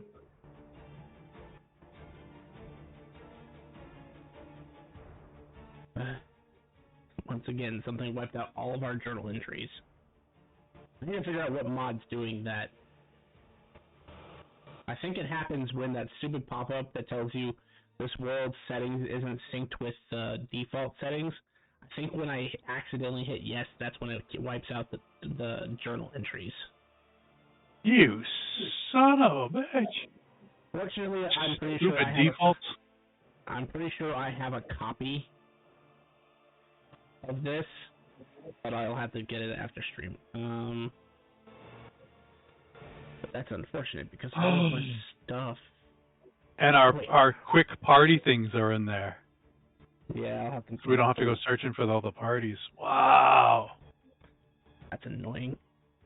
Alright, give me a second while I go look that up. So I'll look that up for Vondar. While Vondar is doing that, I went back, grabbed a couple more, and I run through the portal to go help Wander. Okay. Vondar, not that you probably need it, but all of your checks are made at advantage and get a +5 with Czar helping you because he has a world title known as the Smithing Assistant. He was literally raised in a forge.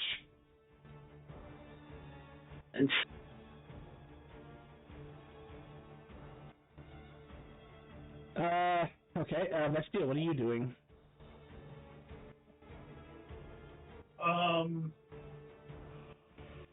Honestly, just watching this whole interaction, I didn't have much to add or to interact with this guy. Considering he's very Dragon Rider affiliated, so I just kind of took the back seat and let this progress. So you're gonna sit here and listen to Mark talk about his backstory and his life for the next however long? Sure, yeah, absolutely. Okay.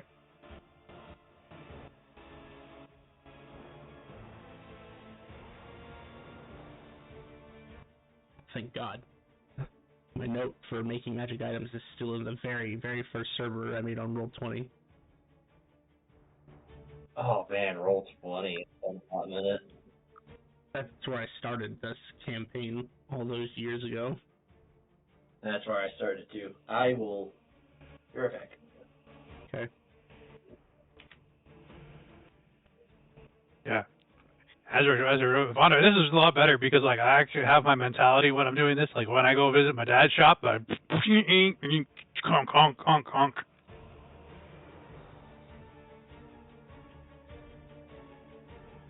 I like working in yours better.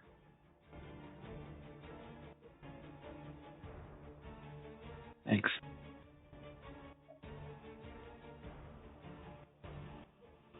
The only thing this doesn't have that I added later was someone, I don't remember who, but someone brought it to my attention that there's a table in the DMG that also tells you that you have to be a certain level, or maybe the Xanthars. One of them tells you have to be a certain level to make certain tiers, so I'm just making sure your level matches. I'm sure it does. Well, there's the Xanthars version.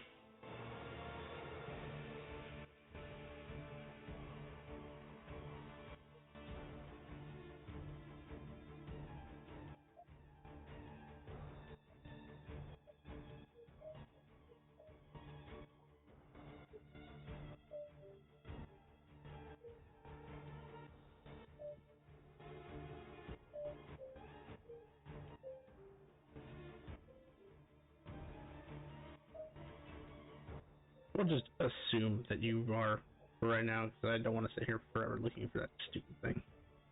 It's always buried. So for a rare, normally takes 10 weeks to make. Do you have any feats or things that reduce that? I think so. I'm pretty sure you have a I know you have a boon. I don't remember if you have a feat as well. So a Master of the Forge.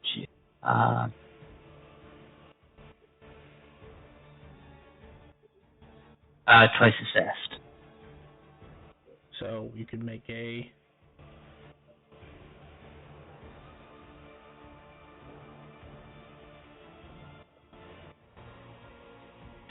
so 5 work weeks, and do you happen to have a feat as well? I'm scrolling through. I've returned. I may have to fight my air conditioner a little bit later. I hope you win. It's been a losing battle for a month. Oh, son of a bitch. No, I think that's all I have. Okay, so it's going to take 5 weeks to make a rare.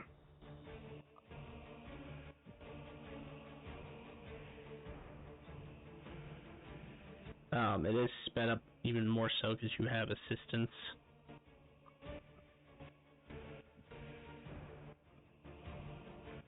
So I'd say it would take you with between having Czar's assistance, your Golem's assistance, the fact that you have the Writer's Portable Forge, which also makes you do it twice as fast, so it's twice and then twice again. So 10 is reduced to 5, 5 is reduced to 2, and then 2 is reduced to 1 with the rest of them. So it'd take you a week, but you can make a rare item in a week.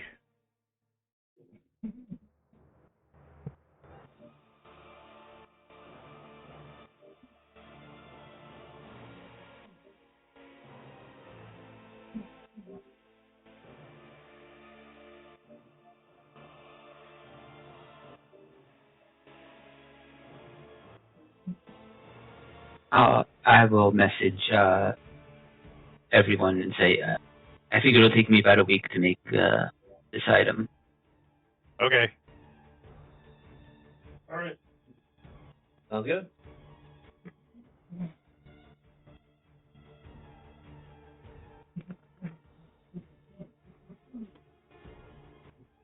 as you regale him with your tales of heroics and elvenly things, when you talk about Chaotic misadventures. sticking your hand in the lava, he goes, "You did what now?"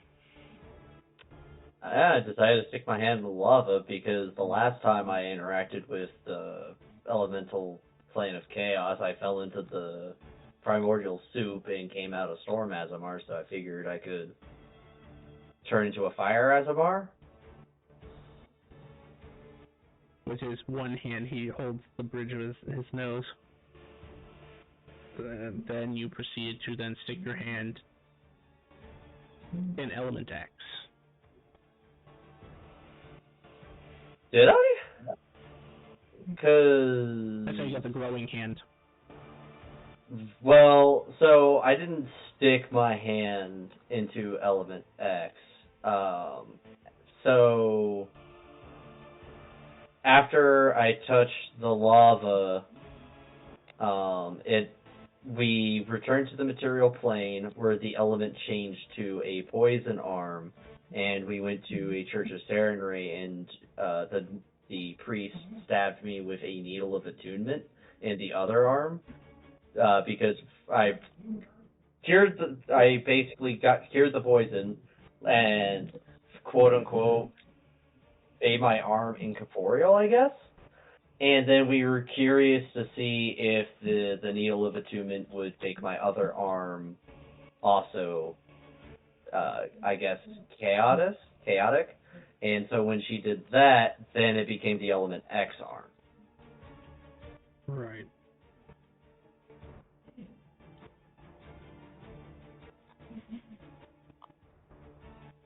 So you just took this priest at their word. I mean, at the time, yeah. I mean, just going along with the flow, because, I mean, there's not really too much I could do at that point, My arms had already been transformed, and the effect ended after a day. About that point is when you lost your elven self. Because the needle of attunement has a side effect that, I mean, it's possible that the priest, cleric, whatever, didn't know themselves, but it tends to carve a piece of the soul out of the creature that it's used on. That is probably something that is not common knowledge. And he still spells into the public.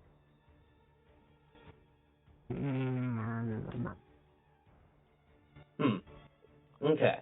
So officially, I'm not an elf anymore. And you said that I was along the lines of a chaos angel? Yes, so you're more or less a celestial at this point. But you're dangerously close to full conversion to chaos.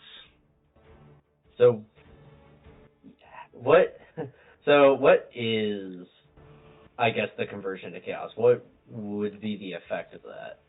You become a primordial enemy of the god. Oh! Not one of the big primordials, because obviously you started as a mortal, and that doesn't tend to, you don't tend to leap the ladder that high, but a primordial, I'm sure you've heard about them in your history books, Titans. I recall seeing a giant ice titan the first time I went to the primordial plane. Yes. Well, yeah. So, gods and primordials have always been at each other's throats in these dimensions. I have no idea why. Where I come from, there was no such thing as either. Aside from the honored ones, and they aren't... I wouldn't classify them as either. Since I have met both sides of this conflict, I don't think the honored ones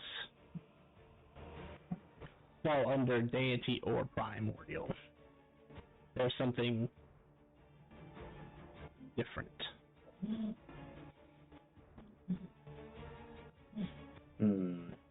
So there's, for you in particular, there's probably not a big deal to becoming a primordial because that's just circle of life sort of stuff, but you will earn the ire of gods who have direct issues with primordials.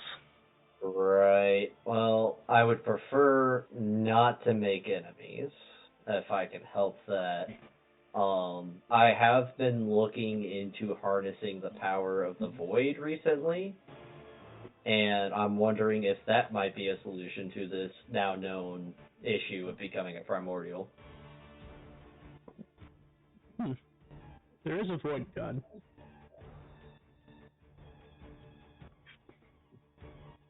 So, you'd fall well within that realm.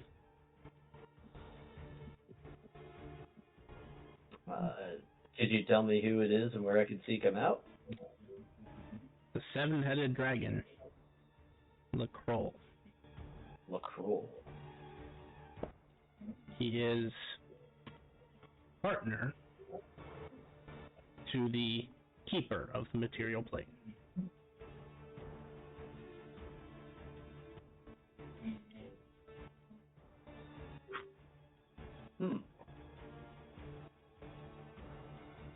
Okay.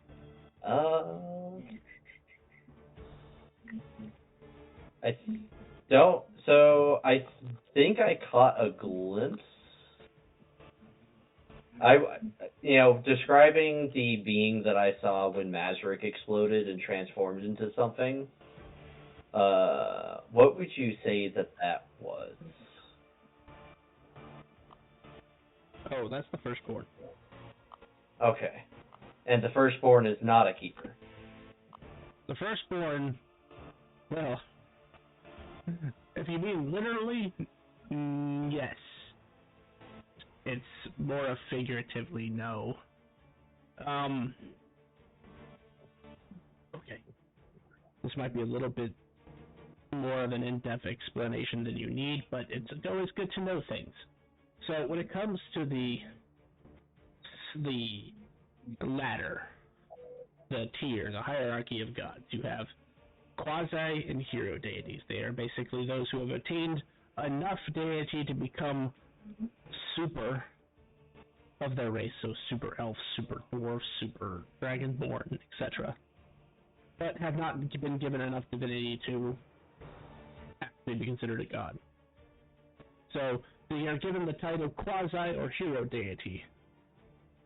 And you have the demigod and lesser gods, which are actual gods, but they are the lowest of the low.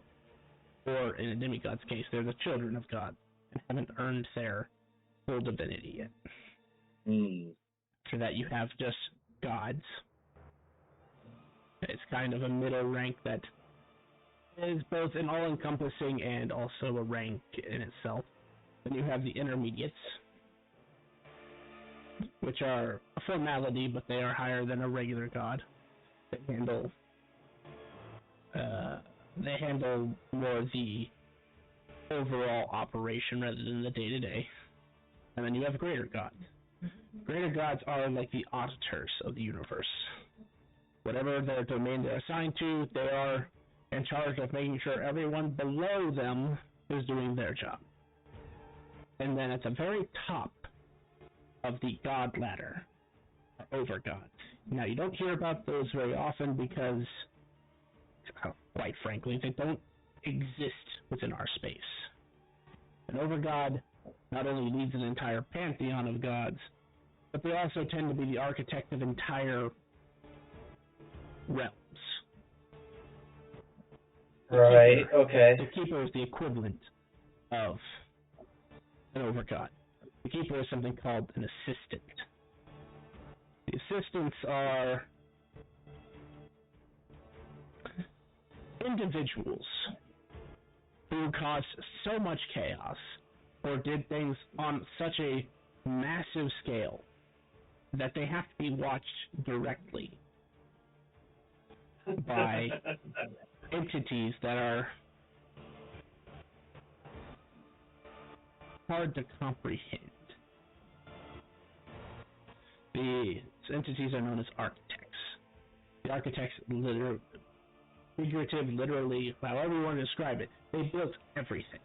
They put all the forces and powers and constructs in place so that your universe and many other universes could exist. They tend to embody those. Right, I'm following along. They tend to embody a certain aspect. The firstborn is even higher than all of that. He is the over-architect for the rest of the architects. Oh! So, if you're saying you met that being, or at least we're in the same room, I would question what you haven't told me to earn the attention of someone who would view you smaller than a grain of sand. And that's not an insult.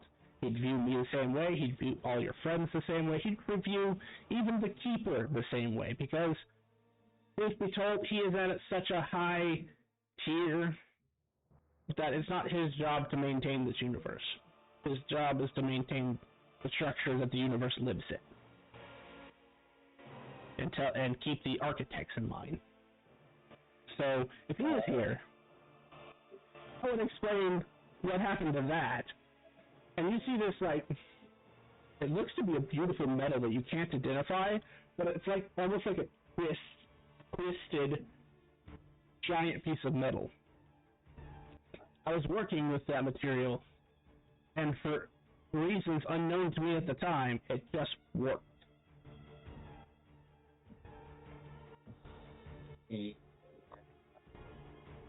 And if I had to guess, the individual known as Mazur did not exist at all. Was rather just a suitable vessel for that entity's power. Right. And then he exploded and then emerged, and we left. Probably wise. I don't know what happens to people who stay in the presence of the firstborn. The architects tend to be aloof. You can't... Gods you can categorize in the way that we think. Good, evil, chaotic, lawful, neutral, the spectrum. Architects cannot be held to such a construct because they built the construct. And they may be acting in ways that we may find problematic, but it may be necessary at such a high level that we would never see the results directly. In case you're curious, there are also only 2 assistants in existence. 3 if you count the Keeper, but the Keeper technically exists as the Keeper before he exists as the assistant, because his role to keep this plane stable is more important. Right. Especially since all the other ones are gone. So with this pantheon of higher powers established, how does Lacruel fit into this? I believe he ranks as a greater dragon god.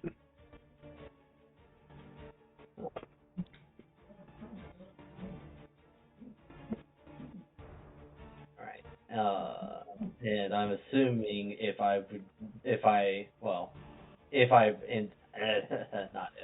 I am intending on meeting him or seeking him out. Would you recommend that I go through the Dragon Riders or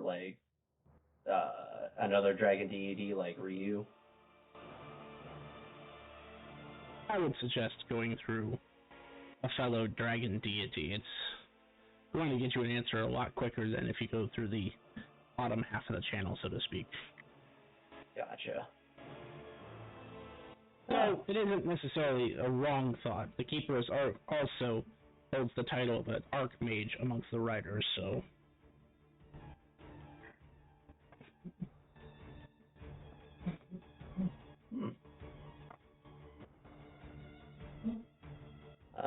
I'm very glad that we had this conversation. This is very enlightening.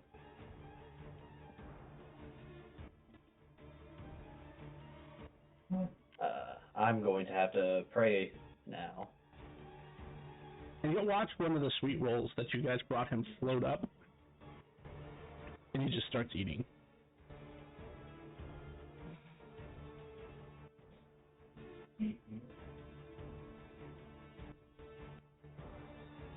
Alright, well, I'm going to head off to the side and begin praying to Ryu. Bastille, do you have anything you want to add on or say or do? That was a lot. It was. I don't even know what to do with all this information. Well, you I think literally I'm just still talk. probably just, like writing notes down on all of this.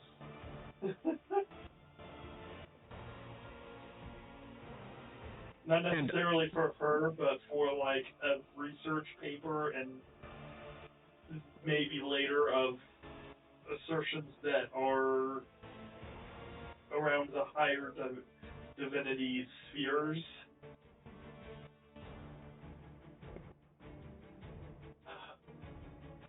Well, she just got a crash course in something that not everybody on this plane knows.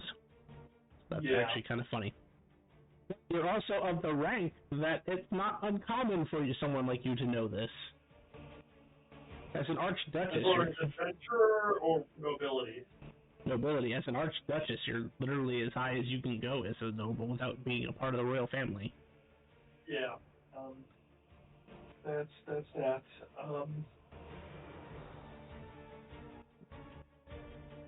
Simamar. Yeah?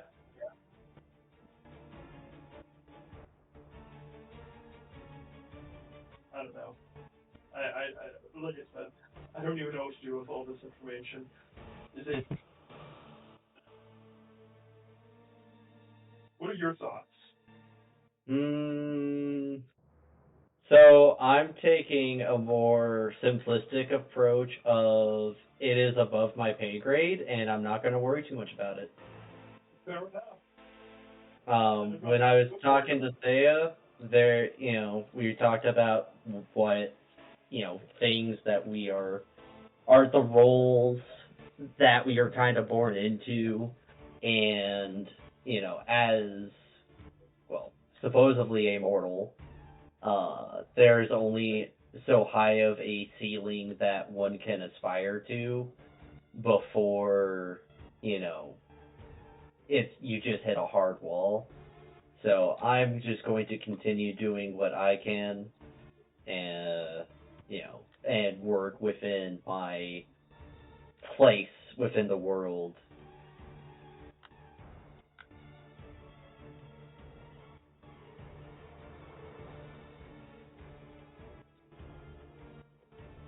Because I doubt I'm gonna become a god or anything like a super being or anything crazy like that.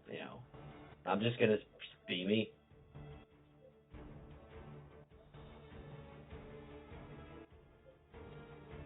I see. Heck, I'm not even one of the chosen to be one of the new Celestial 12. I'm just, in the grand scheme of things, I'm just a dude. Just a lad. Give your shoulder a few pats. I mean, for a dude, I'm doing pretty good.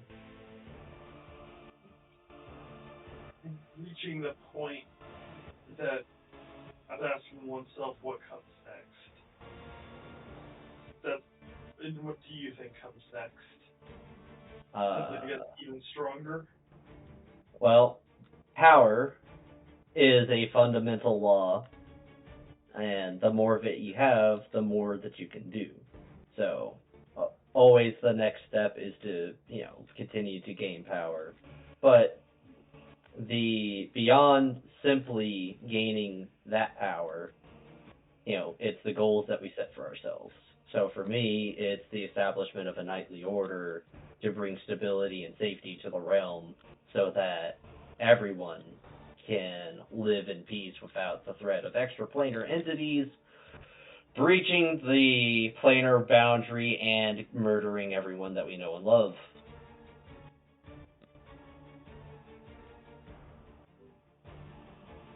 Gotcha.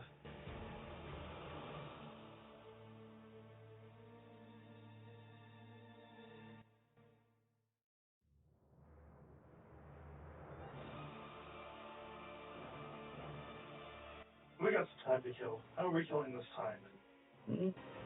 Well, I need to pray to Ryu to see if he can give me any leads or help me in reaching Lacru, the seven-headed dragon. Because I feel that I should probably start working on the fact that I am becoming a chaos primordial entity and not turn into that. That's something to concern oneself with. Does Ribbon speak up during this conversation at all?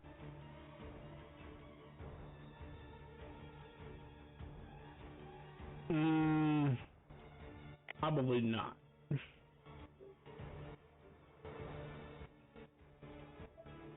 Hang on, let me roll a die. My So you could go concern 50-50 on this. my concern is if you're a celestial, does that mean that you necessarily have to? Well, I guess that even if you did, you would have felt not. But I was concerned. Okay, do you have Orzar? Do you need to serve a god when you're a celestial? I mean, technically I've been a celestial this whole time. It's just I serve by how I live, if that makes sense.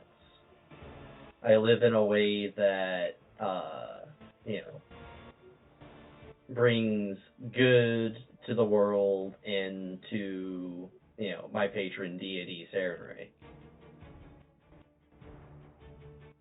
Alright. So, really, it's just kind of it's not really an official thing. Like, I don't actually have, like, an official job position. I'm just, living the best life that I can. Alright.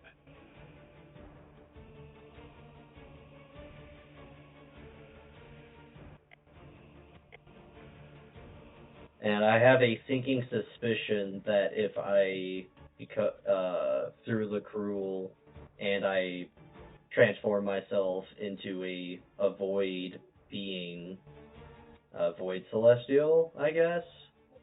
I feel like I'm gonna be kind of on my own program.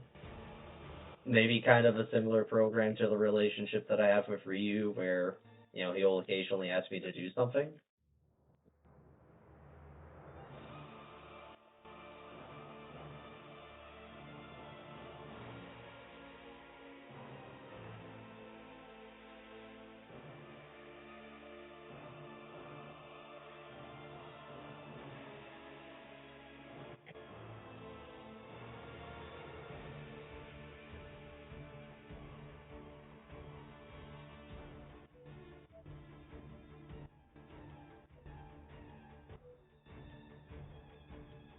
Okay, so I guess let's go down the list here. So Mara, what are you gonna do for next week? For the next week, make contact with Ryu and work towards meeting Lacruel. And, of course, attending the meeting with Lady Honor and Akito. Oh, that reminds me. Yes, so on the one, I did a chance roll just to see. And Riven would speak up. He'd tell you, I don't know how much help it is, but Lacroix currently lives in the Black Tower with the Keeper Akito. Black Tower tends to move. And it can be found almost anywhere on the material plane. It does have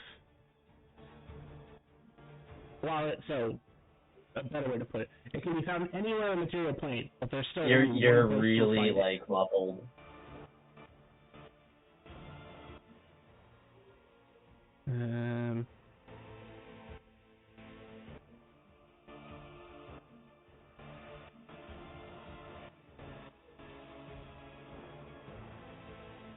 Okay, so there's only one place to find it, but it can be found anywhere on the material plane until it decides to sit down. In other words, it moves.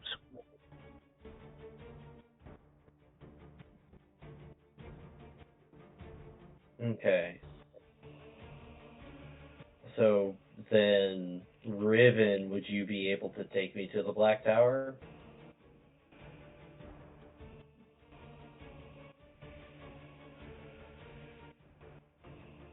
Or is this kind of a spiritual journey of I need to find the path myself?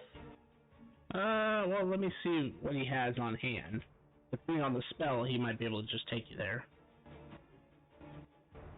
I don't know, I'm trying to remember what he was using to get there in the first place. Greater teleportation, I believe. Yes, it was.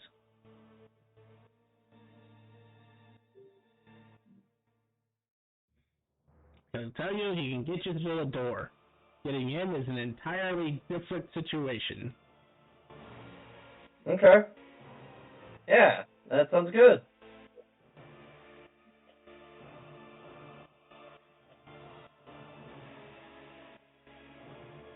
Okay. Bastille, what are you doing for a week? Going home. Actually, you know what? Fuck it. I'm not going home.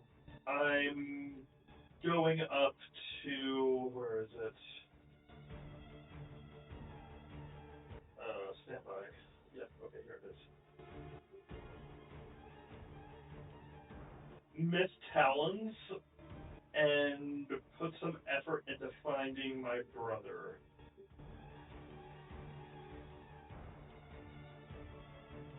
Okay. Vandar and Zar, I assume you're spending the week making the magic item. Yeah. Yep. Okay. Wait 1 second.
Alright, we'll start with the two forging the magic item.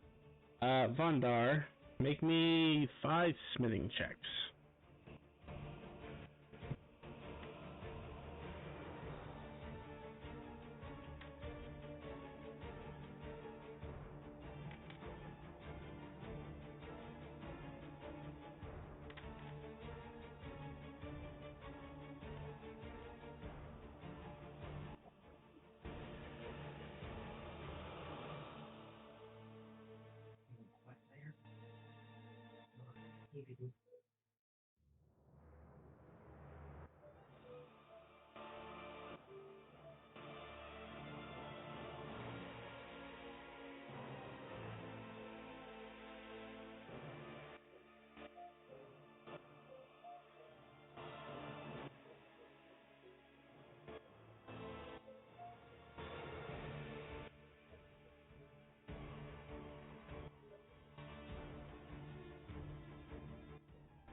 You have very little difficulty in forging this particular item. It takes you an entire week, but with the help of your robots and Thar, you're able to accomplish this, and still have time to take enough time to be a part of the meeting as well. So I assume that's also important to you. Sorry, say it one more time. Sound of Vondar. Okay. Yeah, I would attend. I doubt I have much of a role to play, but I should be there.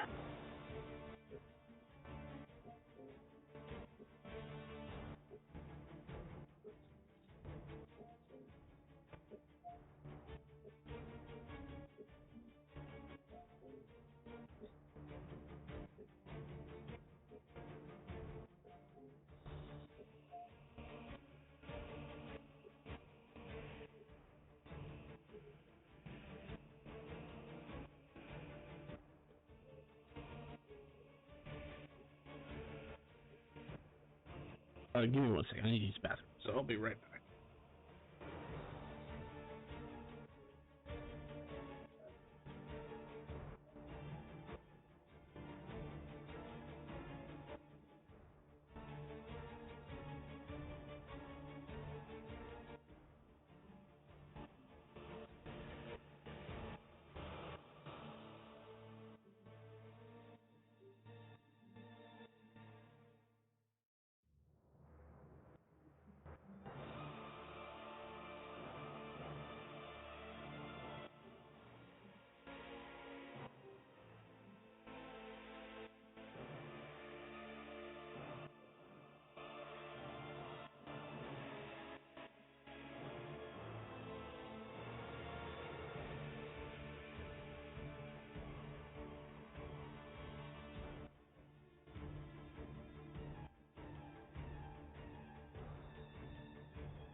So eventually, what you come out with is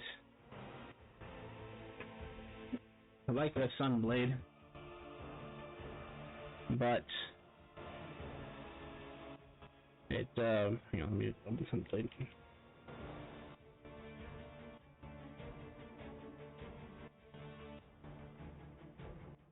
Making it a void metal makes it actually a +3, not a +2.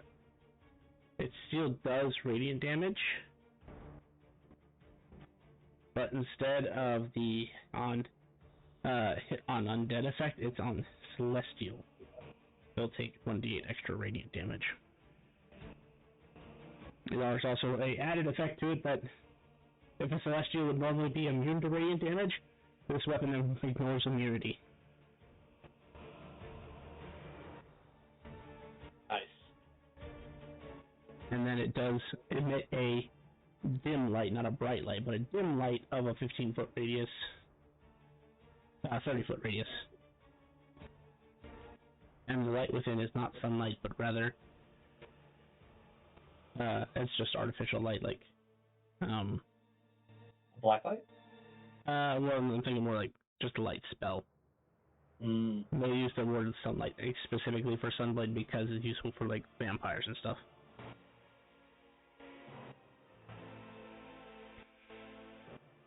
Everything else is the same about it.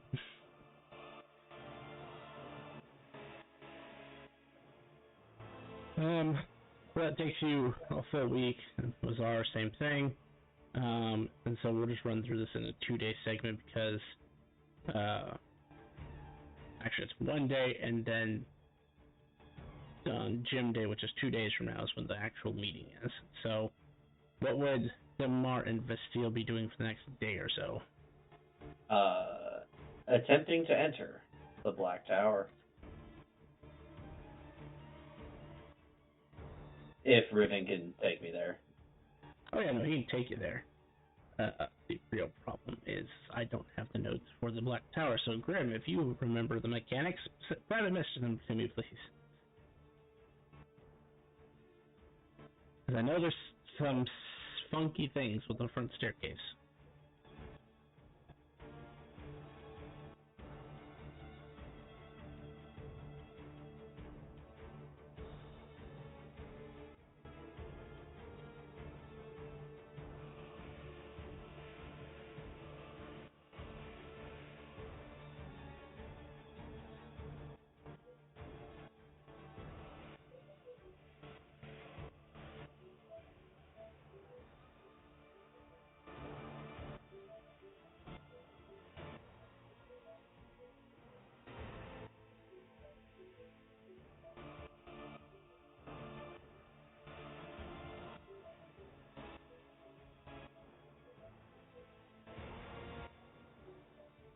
You know, wiping out all my notes is incredibly inconvenient.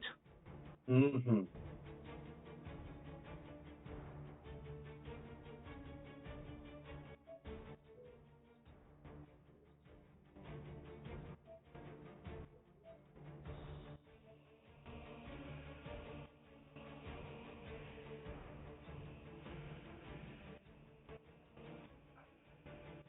Right.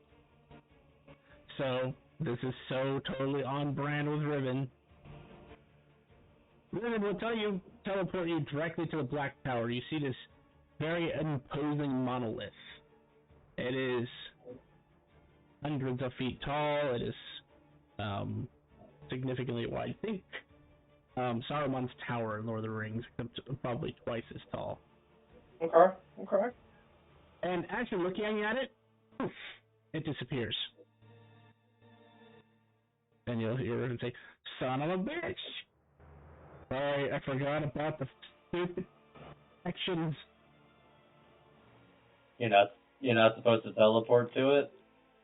If anything magical happens within 1 mile of the tower, it goes away. Ah. Okay. So we had to teleport 1.1 miles away from the tower and then walk there. Gotcha. So he'll teleport you again. Fortunately, this is one of his free spells, so he can use it as much as he wants. Must be nice.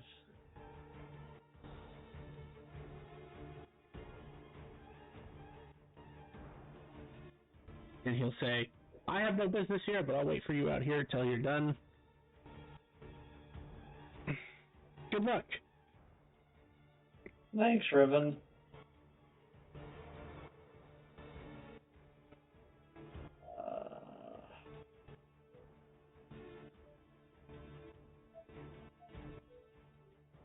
Okay, so I am at the base of the stairs of the Black Tower. All I know is that this imposing structure has some shenanigans in front of me, and that this place is full of super powerful deities and spellcasters.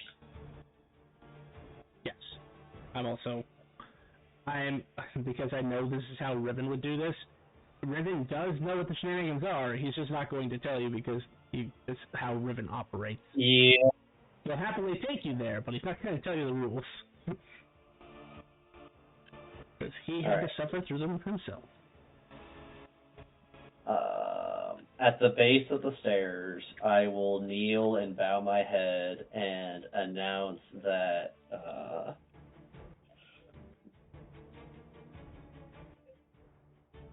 a good day to all who may witness me. I have come seeking wisdom and guidance from the seven-headed dragon Laku.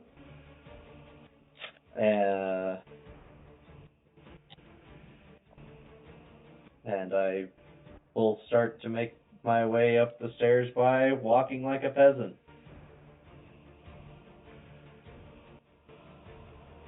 You take a look, and you see there are only 4 steps.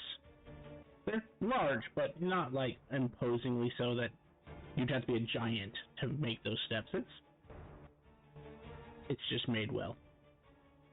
As your foot touches the first step, I need you to make me a dexterity saving throw. Oh no. And so it begins.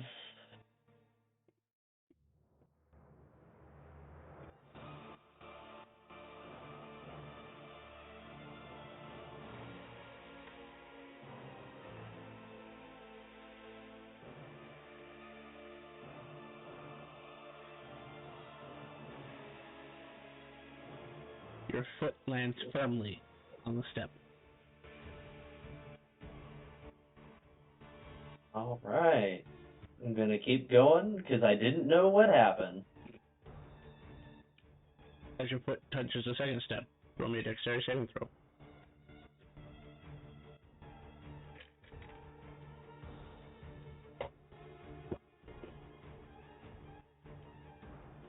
As your foot lands on the second step, almost comically, there was a banana peel. You slip. You fall back down to the first step. Oh.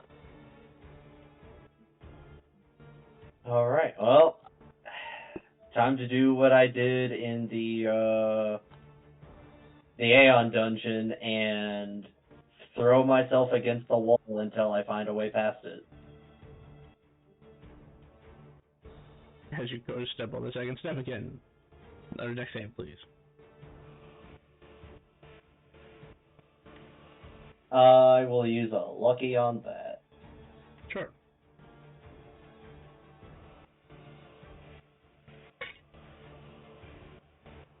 Once again, your foot goes to land on the step. This time you find a grease patch. A what patch? A grease patch. You slip and fall back down to the first step. Why was it grease this time?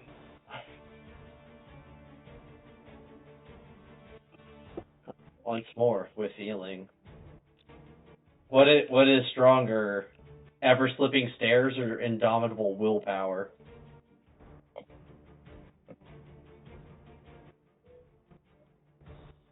Go ahead and make that dexterity saving throw. Okay. I will spend another lucky. Well, that looks like another slip up. It is. Alright. Period there. That's another slip up.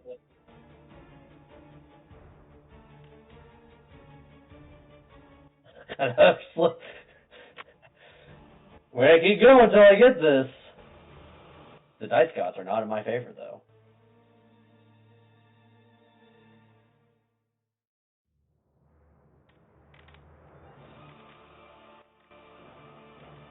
Holy fucking goodness. Riven is just sitting back there stifling a laugh.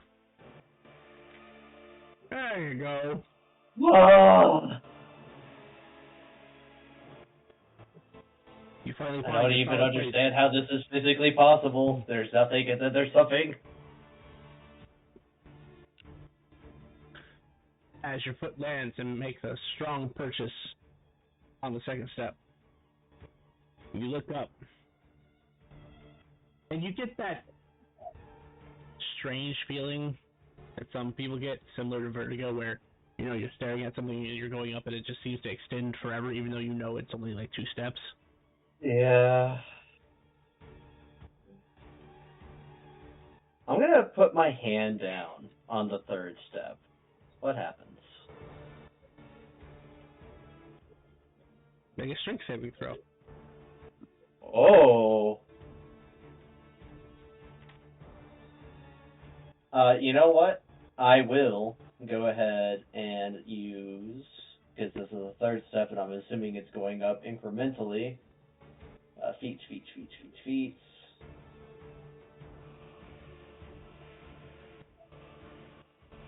I will use calculated actions to add 9 for 55. Using your hands this time, you're able to kind of pull yourself up and get solid footing on the third step. There's one more step in front of you. Oh, the indomitable wall. We will repeat using our hands to get a firm grip, because I feel more comfortable with that. I will lucky that.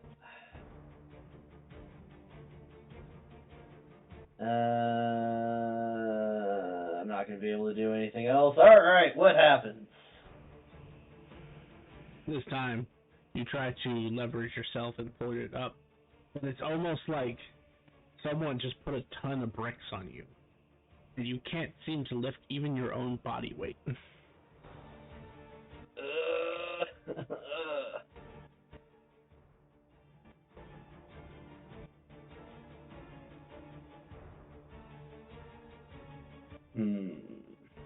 So I will let go of the step and try again. Go for it. All right.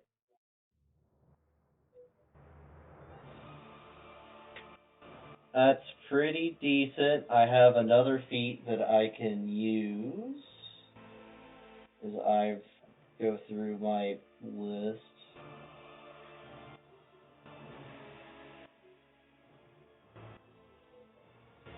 Oh, you know what?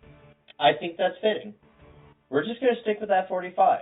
And if that is a failure, since this is a saving throw, I will use my Void Touch feature to choose to succeed instead.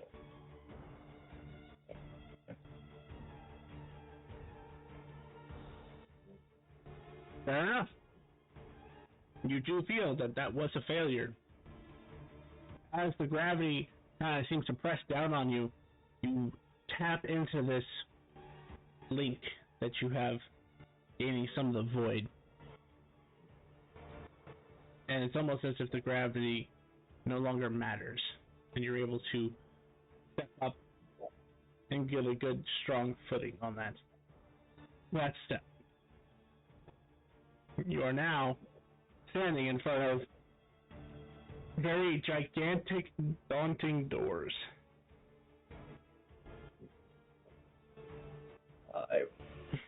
I look back to Riven. Do I just knock now?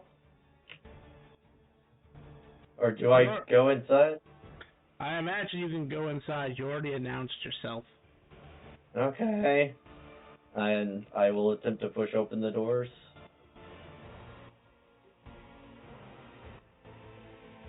Compared to the steps, this is the easy part. Just make me a athletics check. We love skill checks.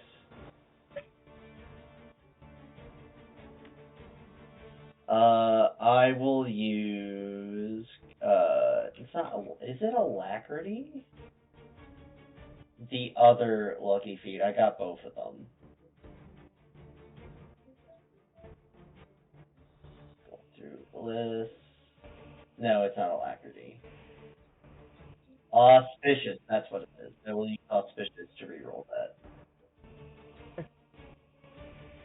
There we go. I'm satisfied with that. You push open these heavy doors. You get the feeling that assaulting this tower, ignoring the creatures inside, assaulting the tower itself would be a very daunting feat. Because if you weren't who you are and have the strength that you do, you get the feeling it would take like 10 to 20 people together to get this door open, and you're not even sure there's enough room on this platform, this final step, for that many people. I don't even think 10 to 20 people can get past the first step. I mean, you're not wrong. As you open the door, you see a tall room that is pitch black, except for these little glimmers that remind you of stars. Ooh. It's like the Astral Sea.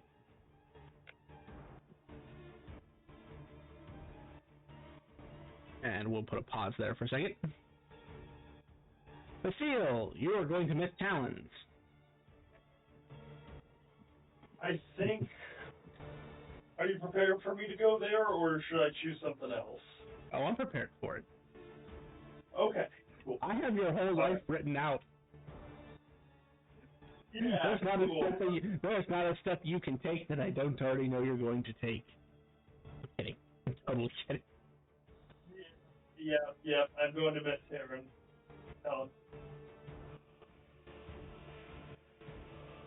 As you enter this vast city, it reminds you of the Black City in the way that it's busy. There are lots of people here. This is known as the capital of the East for elves. But this is also not really where your kind live. This was the other half, the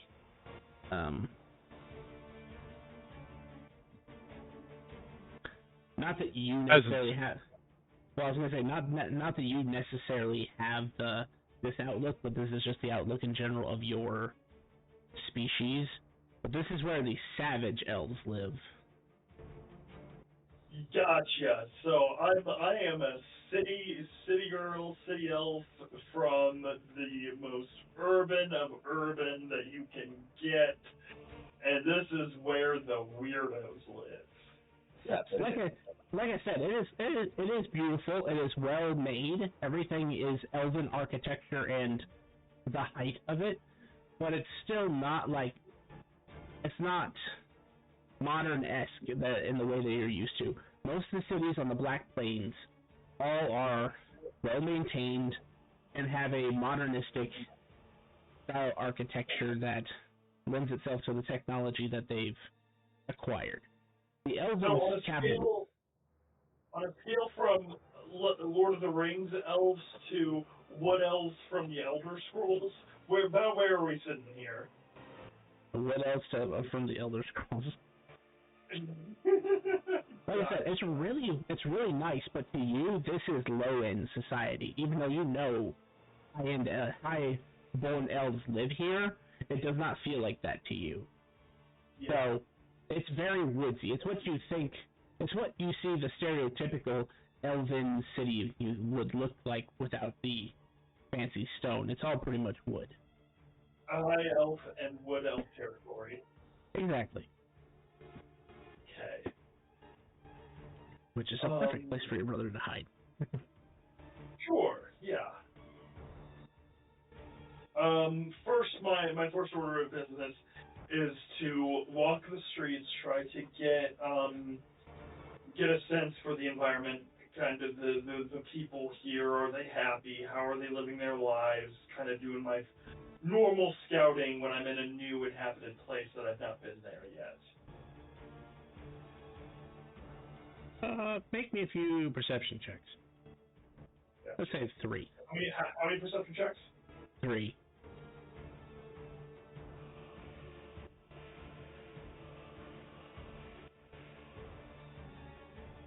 Horrible worlds.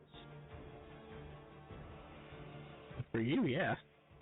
All of them horrible.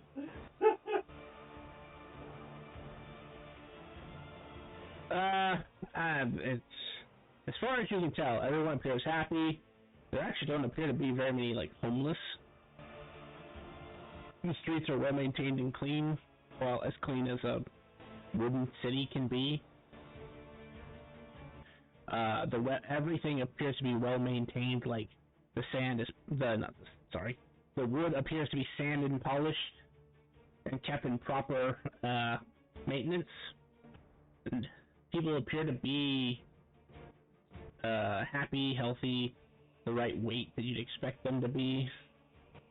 They're a little dirtier than you'd like, but that's just from people who like to be out in the wilderness, not because they're not taking care of themselves.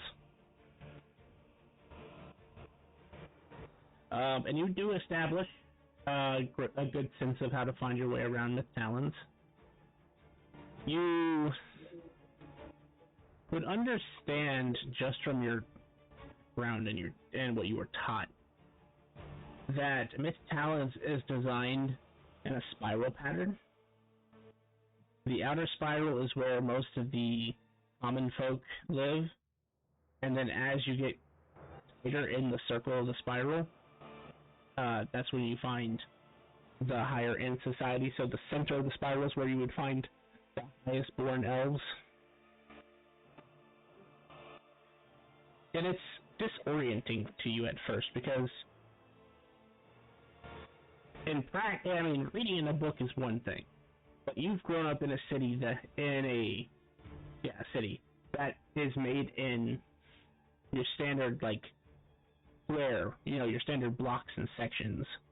So it's easy to find your way around once you find streets. Most streets are even labeled. Here, because it's all one giant road, essentially, that just spirals, there's not a wrong way to go, but it's disorienting because you're not used to just walking in circles to get to where you need to go. Gotcha. And you would also be aware that you're on route. And how do the general populace react to me? Like, how, if somebody looks in my direction, how do they respond? A lot of people are avoiding you.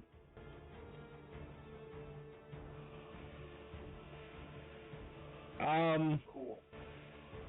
And not in the good way, not in the way that you're used to, people being respectful and, giving you the respect your station deserves. This is like genuine fear. It's fear? Fear. I'd like you to make an insight check. Sure, yeah, of course.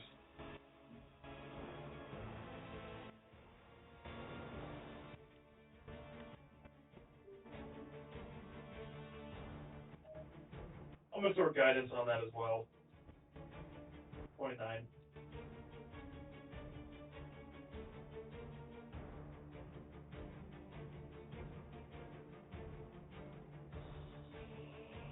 You must only ask yourself one simple question.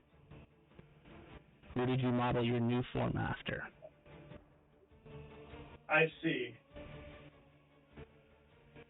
I did not think that this form that many people would even recognize a form such as this, let alone fear it.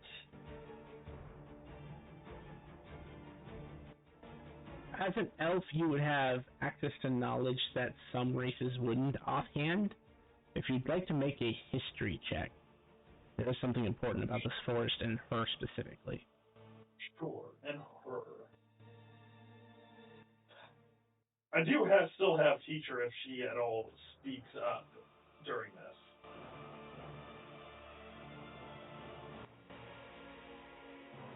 But there's a history check.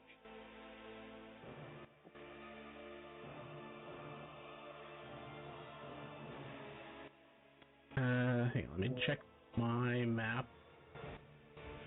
Because you would know that this is not called the Eastern Forest. It's the name you refer to it as just for normal society. But when it comes to Elven society, you'd know this by another name. And I'm trying to find that name. 1 second. Deleting all my notes. Really unhelpful. Yeah. 0 out of 10. Would not recommend. Don't delete your notes, folks. There it is. It's a good thing that I made a world map of mine specifically for DMs. You would know that this forest is actually called the Woods of Lost Souls. And that is because during the Civil War of the Elves, the people of Mist Talons made a very uncalculated mistake. They offended not only the god of magic, but the goddess of magic. So they effectively insulted Draven when he was acting as god of magic for Lucia so she could recuperate from the war that happened in season 2. But then when she woke up, they essentially insulted her. So, these woods and this particular region are cursed. 2 separate gods. The first effect that you would know about is the Woods of Lost Souls. It's very hard to navigate. If you've ever played Ocarina of Time, it's very much like the Kokiri Woods. Oh, gotcha. Yep. You can go one way and find yourself inside the forest in an instant. Or, worse, you can find yourself in the forest and never find your way out. So, I assume it's pretty easy for me to find a situation where I can be relatively alone and no one bothering me or paying attention to what I'm doing. Yep, which comes to the second curse. Miss Fangs. The reason why Miss Fangs is the way it is they insulted Lucia directly by casting... They attempted a ritual in her presence that she had told them to not do. And just by casting a ritual in the presence of a god of magic, or in this case, goddess, unexpected consequences for the people happened. And thus, you would know that Miss Fangs doesn't actually exist anymore. It just kind of moves between these three points on the map. Gotcha. And so, because of this, and because you have modeled yourself after the current goddess of magic, you can infer that everybody here is giving you the widest berth to not make you more upset.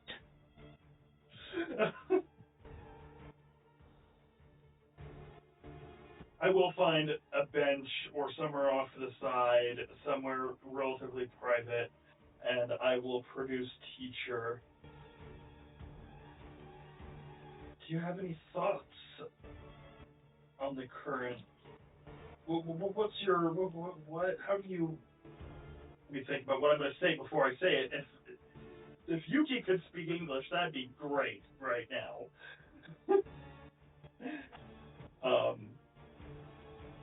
What are your thoughts on this place? It's full of... Is the grudge still hot? No, I barely care anymore. I have bigger problems to worry about.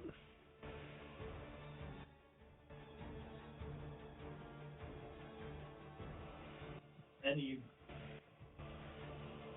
insights on this place that you'd like to share, or should I simply go about my business and leave? I wouldn't stay too long. There are those who have long memories, and once they realize that you're not who you appear to be, they're going to realize what you should be. And they don't like... Your father has made enemies in Mist Talons. His stance in the war wasn't exactly a shining ray of hope to those people. I would ask why you're so in tune with my father's actions, but I realize that is probably a foolish question and a foolish line of questioning. So, define law. Well, actually, your explanation Gets me what I need. Okay.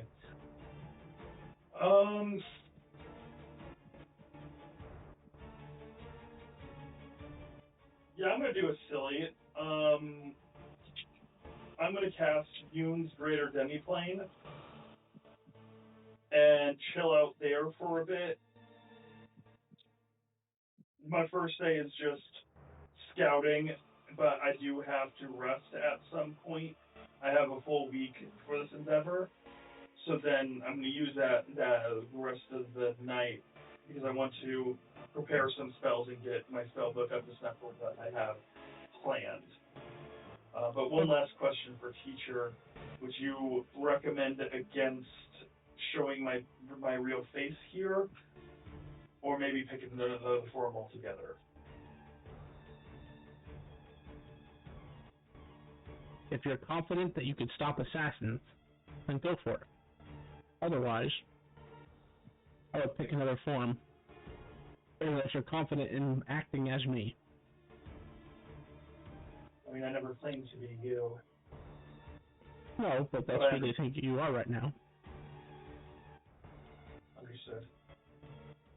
And if I'm going to be candid with you, young lady, how I act and how the actual me acts are different. There is an air of authority that I don't carry.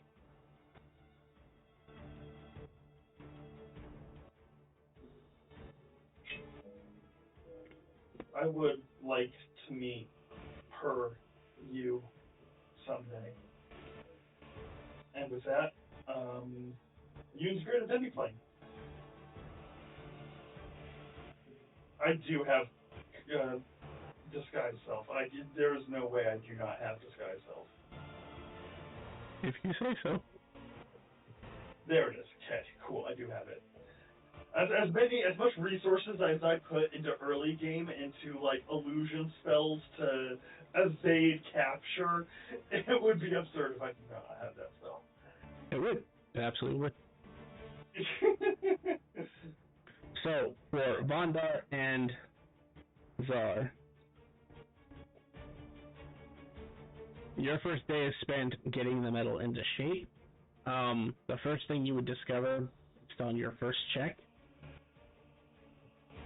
is that this is a lot easier process than you thought it was going to be in terms of working with this metal. So you start melting it down from its bar to get into, not necessarily smelting, but heating it up to the point where you can start shaping it. And I would say, I mean, the Sunblade's in the DMG, which means it's base game. Which means it's probably fairly well known how to make one once you get to a certain point. So for you, it's like, at some point you have seen the blueprints for one. So you know what shape it needs to be in, and you start shaping it. But as you start shaping it, you start thinking about the challenge and what that means. Because the sun blade is supposed to be the embodiment of the sun, and you're using a metal that embodies almost the absence of the sun. And so, your first day is spent shaping the weapon, getting it to the form, at least the start of the form that you want, and then you start contemplating how to actually accomplish what you're talking, what the challenge entails.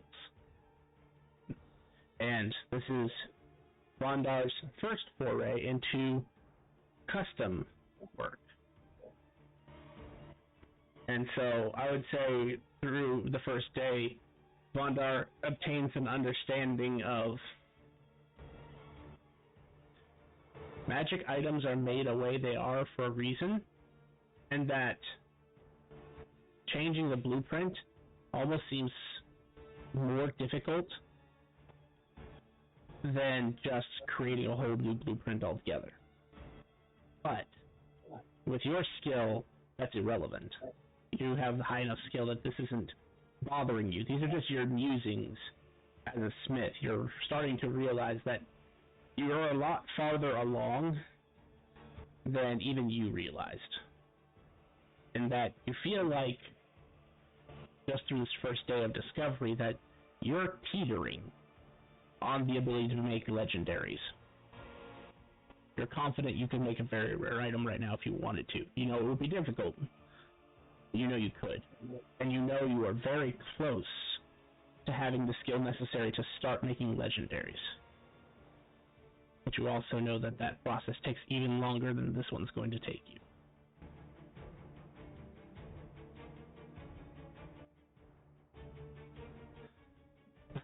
For Czar, it's almost surreal.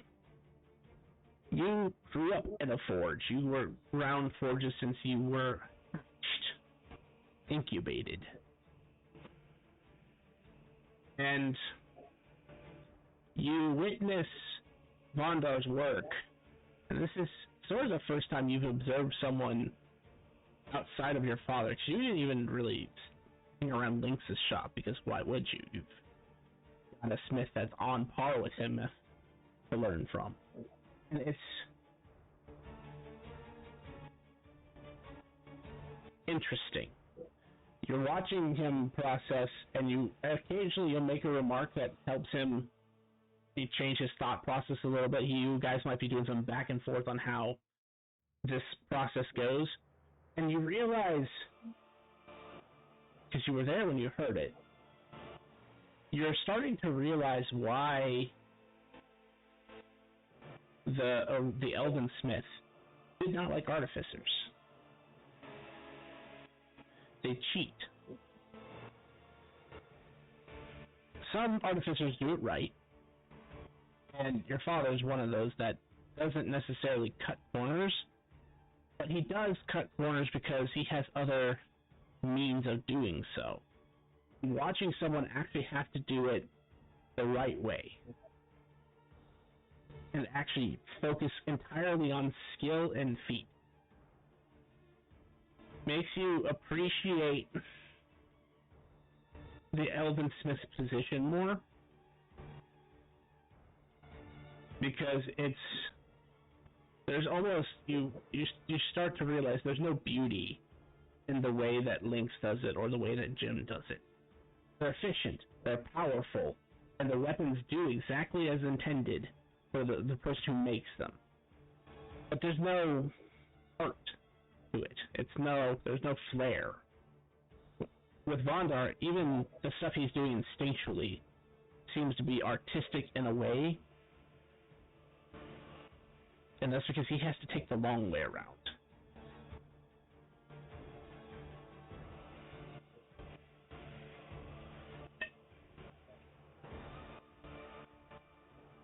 Also, throughout the day, more tourists show up. They're being very careful to not, distract you, but you will see the occasional, flash in the corner of your eye of someone taking pictures.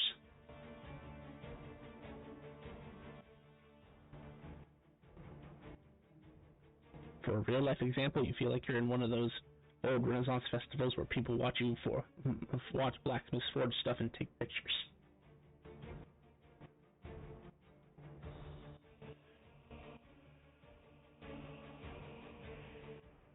Circling back around to Simar, you see this ocean, this pitch black void in front of you.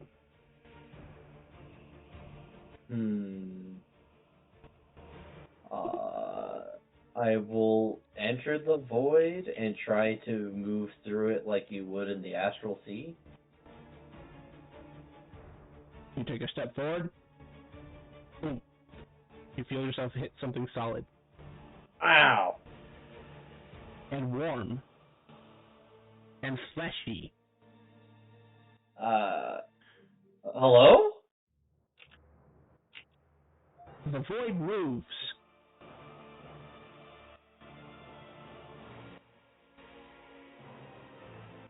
And in a moment, as it moves, you find yourself in front of a great big eye. Oh! I am sorry for bumping into you.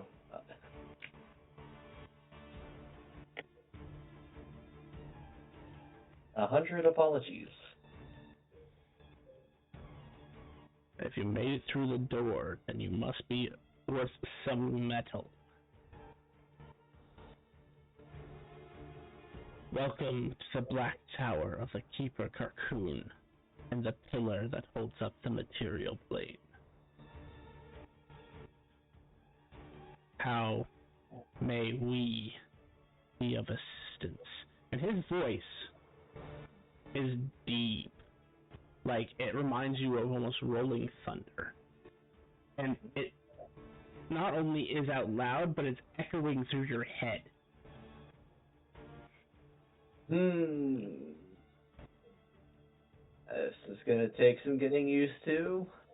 I have a bit of a condition of currently being a Chaos Celestial, and I am hoping to unify all of the energy inside of my soul and convert it into the void.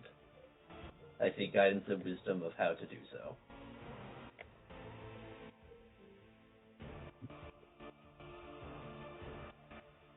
A trial, then. To prove one's metal and willingness to truly accept the void. Well, I drifted in the astral sea for almost 30 years-ish.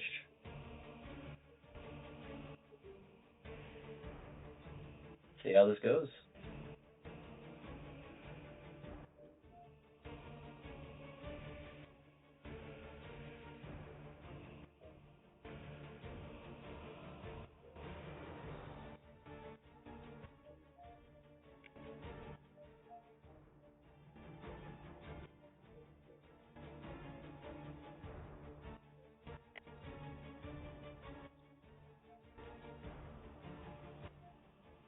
You'll see the void start to, like, fold in on itself. Almost like it's getting sucked down a sink drain.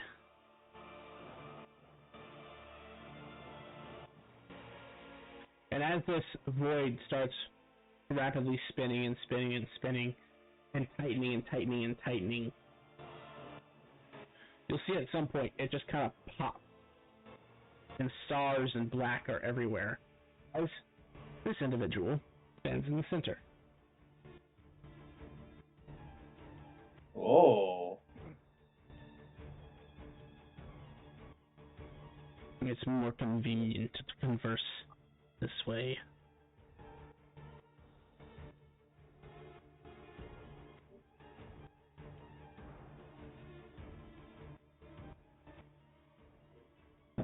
The question is what is the best test for one to accept the void? You are unique. This is the first I've had someone actively seek permission rather than just take it. Which never ends well for them. You know, the people that you hang out with, you know, you learn a couple of things about etiquette with higher beings and their domains.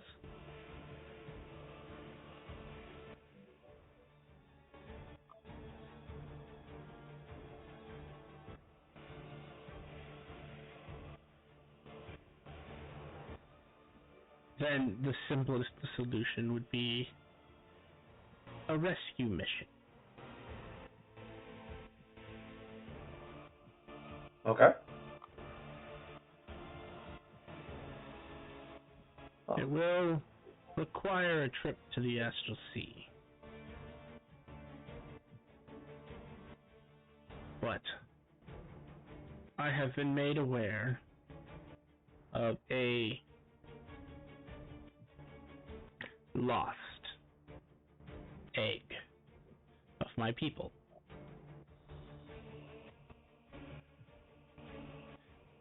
I have an inkling that it is being held by deplorable creatures. If you can find the egg and return it to the riders, so that they may place it within the hatchery, then I will consider you worthy of joining the Void. Okay. Or becoming one. And I'm going to hazard a guess that this is one of those tests of I need to do this on my own?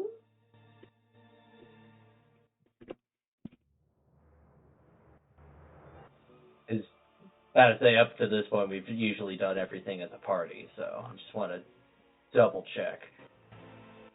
And, If you feel confident, you could do it on your own. But okay. I also have no issue with your friends assisting. Okay. After all, friendship is important. All right.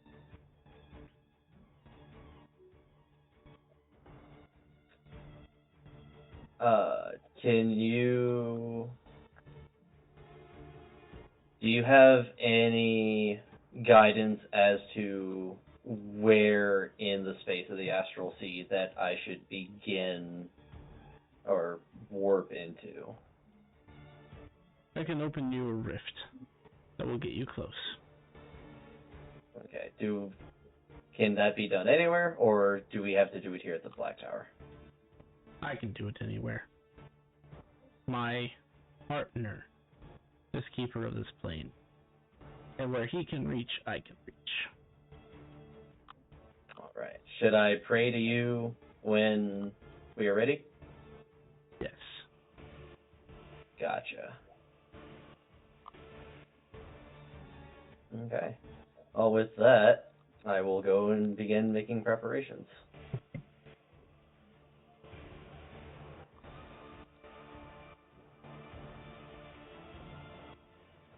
After that meeting, I will send out on the guild cards to everyone if they would like to participate in rescuing a dragon age from unknown entities in the void. That is what I intend to do. As a part of a trial, and also, rescuing a dragon egg is kind of important.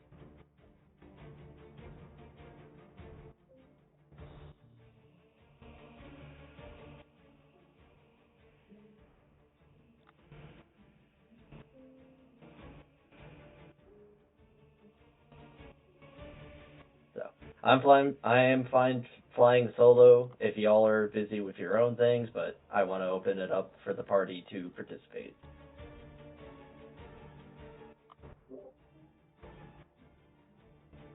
Would going on this bus interfere with my forging project, or? With your roles, no. You actually have total control to the point where if he tells you in advance, which he essentially has, this is happening at the same time as your first day, you'd know how to make a stopping point where you could just pick it up again without it causing an overall problem to the project. Then yeah, I'll say out with him. We just put the pin right here.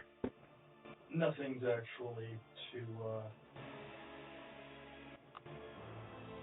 time pressing on my side either. Awesome. Well, I appreciate y'all tagging along.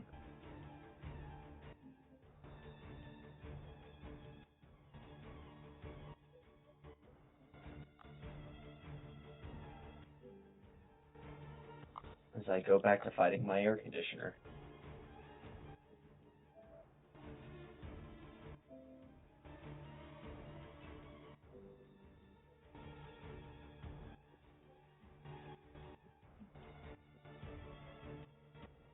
Fight.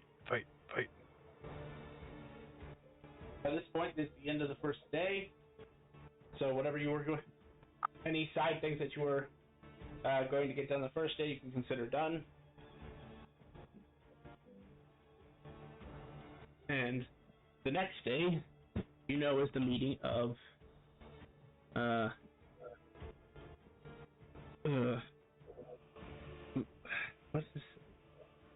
Keto and the Honor Lady. Thank you.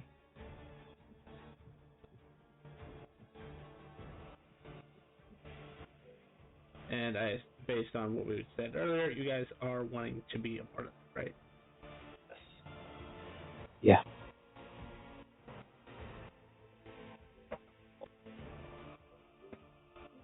So, through your various meetings, you all find your way back to, Vondar's forge. And everyone else gets, everyone else meaning the Steel and the Market to see. Ooh, flash, flash, flash, flash, flash, flash, as you guys come warping in through your various means of transportation. Oh, it's at the paparazzi. It's a tour group. I should probably ask them to clear off before the meeting. I don't know if they'd want to know a large audience. Well, I'm glad I came in my suit, and Samar shall flex for the audience. Thousands of Should I pictures roll are it? taken at the open. If you'd like, go for it. Alright.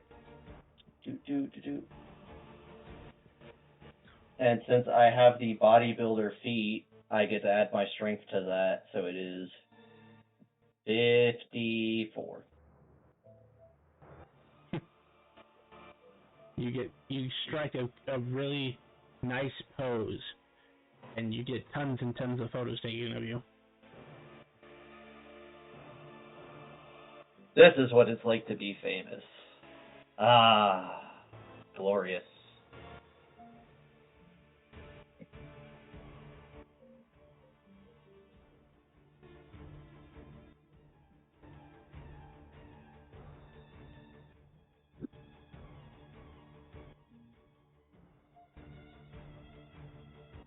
Hey, Bastille, do you think I could become a model?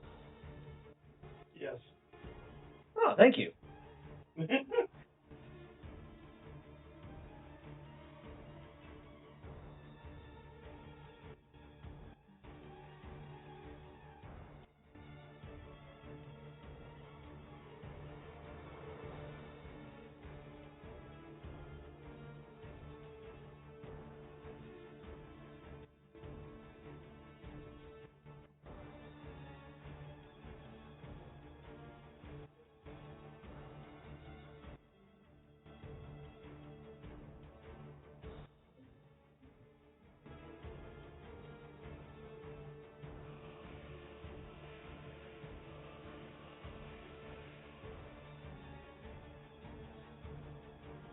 The allotted time rolls around. At Vondar's instruction, the golems will shoo people off.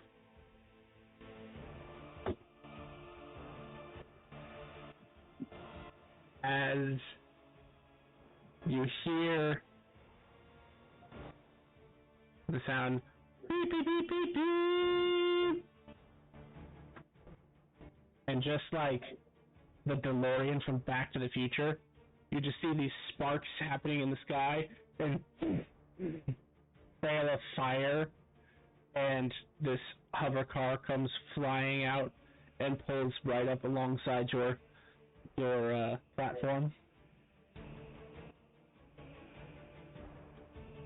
I go over and open the door. I guess I'm the chauffeur. Valet. And out steps Akito.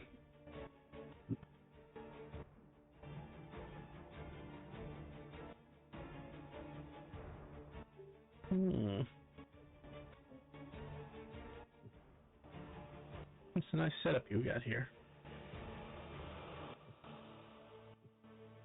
No, thank you. Yokozo, Akito.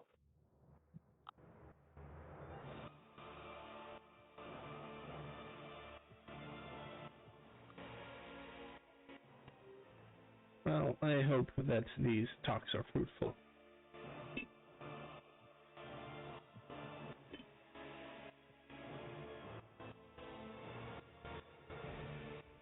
And if you'll show him, he'll go to the designated meeting area.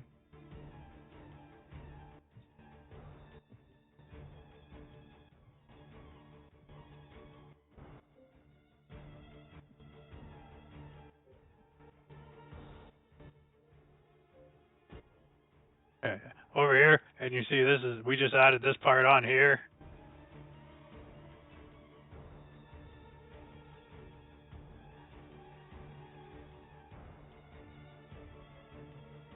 Very proud of how it all turned out. Fondar and Czar.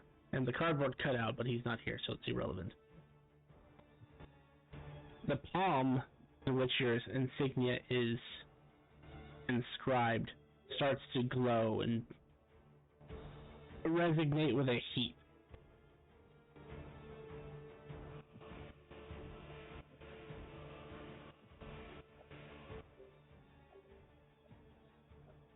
Let's see which one gets chosen.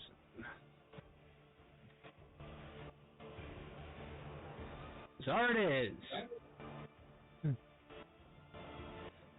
As the three of you feel this heat come from your insignia, the space to your left, Czar, just starts to crack. And when I say space, I mean actual empty space. Oh, bow! And then you hear a shattering sound as it looks like space is shattered outward. And a hand clad in emerald green scales and claws grabs the edge of the space that's broken. A second hand appears, and it just rips the space even wider. Wow. And then an elven woman steps through. Hi. For the elves of the group, former elf, she doesn't look quite right. And I forgot to mention this about the other elf too. I kind of glossed over this. You can tell they're elves or of elvish descent, but they don't look right. Something is different about their facial structure, the structure of their ears, their proportions, that to two of you who were born to elven society, they don't scream elf. They scream something similar, but not elf. And the woman in front of you and the old man are even different, because one leans one way and the other leans another way. I can't explain it any better than that without more knowledge on the character side. But, let's see, did I make her picture?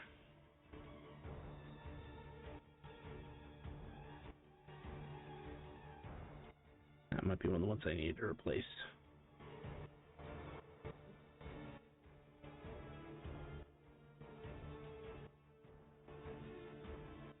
Homebrew.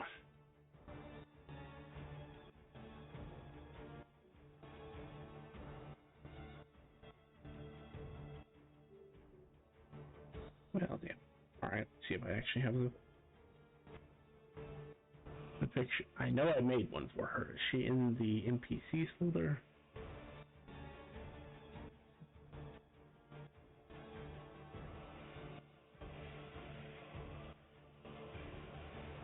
Yes. Guess I'll just make a token for her quick.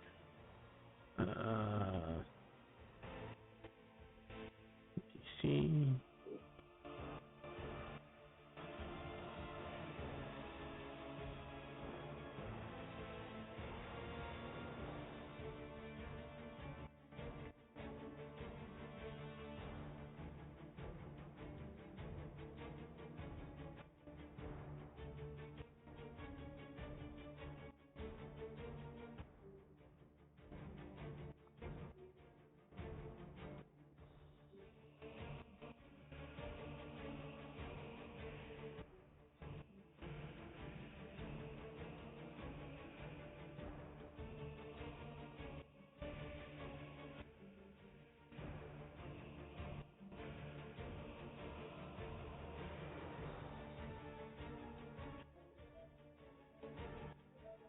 that would be the form she comes in.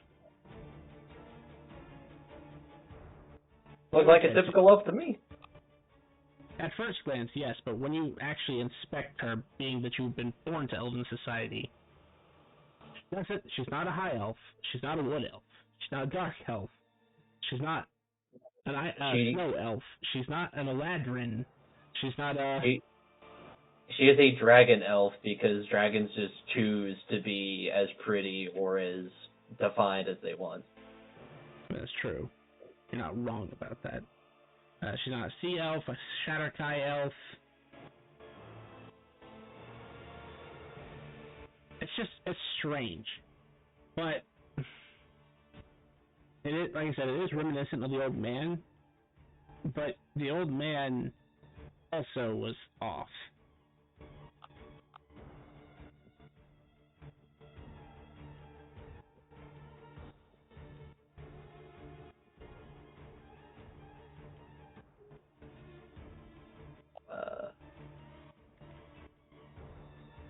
Once she emerges, I will bow as well.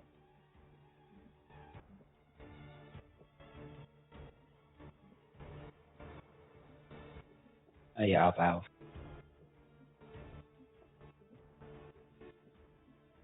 Face will repair itself as she's fully stepped through. My partner will not be joining us. It's for everybody's safety. If the two of us get together outside of the Honored Isles, things tend to happen. And I'm not sure, even as resilient as this platform is, I don't know if it would support that full demonstration.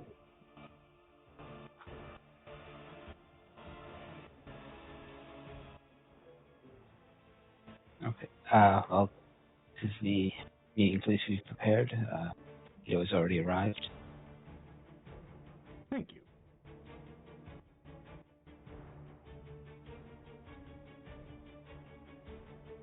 And again, I give you guys a little more detail because you have a little more ability to discern detail. When she walks, it's unnatural. It's not so much like she's fast like you are, Simar. It's almost like a perpetual mirror image, but without the mirror images actually acting as separate entities. It's like they're within her.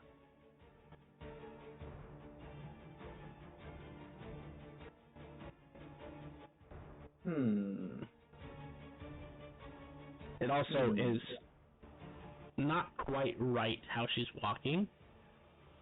Almost as if she's not a bipedal creature.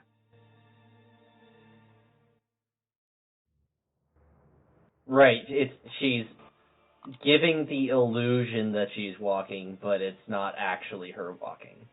Yeah, exactly. When Bort was addressing her, he was probably looking several feet above the elf, because he is... Yes.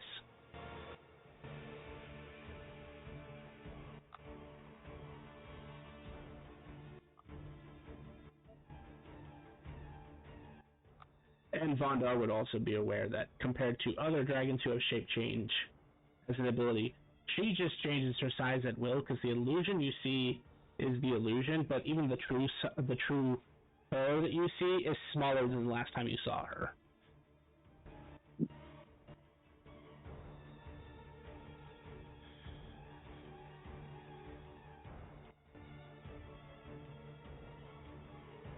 Yeah, that makes sense. So, as they sit down, good morning. I am Shogun Akio Kali, current overseer of the elves and proprietor of Kylie Land.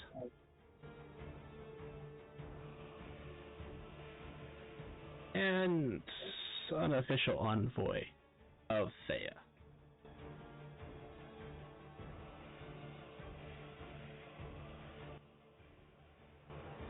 Yes, greetings. I've heard a lot about you. I am Lady Honora. What's her? Starscale, that's right. Lady Honora Starscale, leader of the Riders and mother to all gym dragons.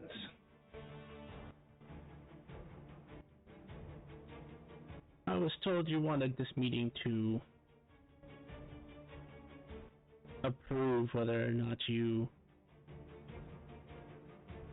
see it as a good fit for us to return to the duties that we once performed for the material plane when the Keeper was in control.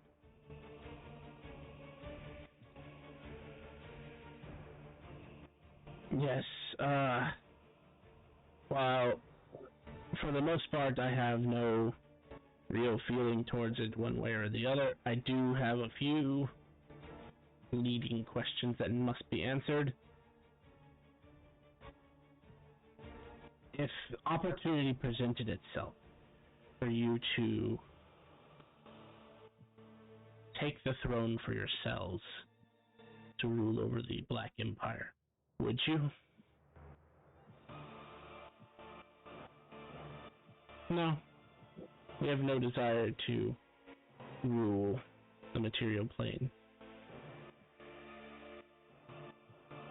Our involvement before was simply because the Keeper is one of our own, and no matter how strong an individual is, it is always good to have others to handle the things that you don't need to be bothered with. If you asked the current Emperor to settle every dispute, from the farmers arguing over property lines to the nobles arguing over who has more pull, do you really think it's worth the Emperor's time to settle the dispute between farmers, or could he delegate that to an official that has the knowledge to handle it on his behalf? Yeah, that's true. Yes, the Keeper is extremely powerful, but you don't need him killing goblins, or pulling the wolves, or throwing the drunkards out of the tavern, even though there are an extensive amount of him. The last time I lost count around 13,000 or so. So he really could be in many places at once, but again, we don't need him to be.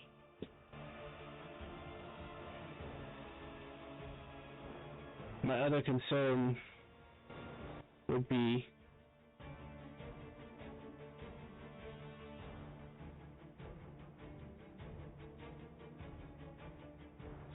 if someone like Bondar becomes the Emperor, or Riven, or any other of your followers who reside currently on the material plane. Are they free to act as they see fit? Or do they still have to consult you in the actions that they take?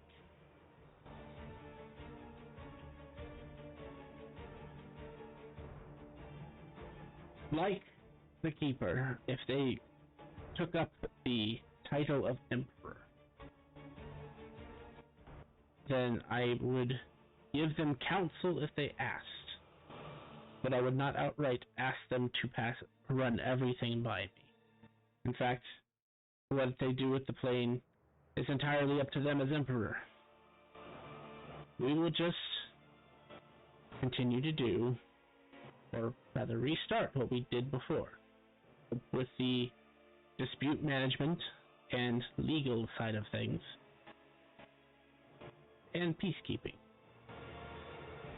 If the current Emperor has a complaint, we can always work things out. We can talk about it. I mean, we're always open to more solutions.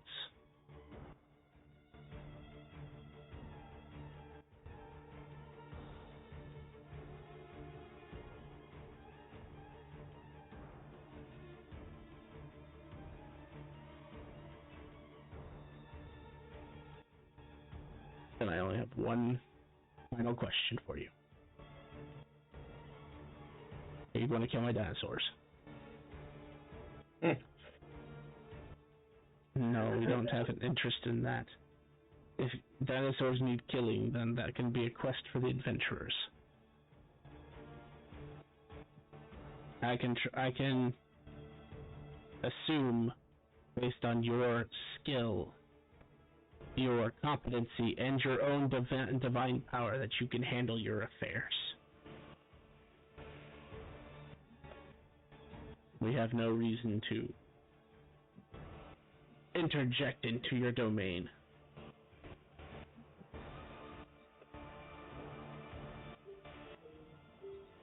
And about the most we would ask is just allow our riders to pass through on the occasion to make sure that peace is being kept properly.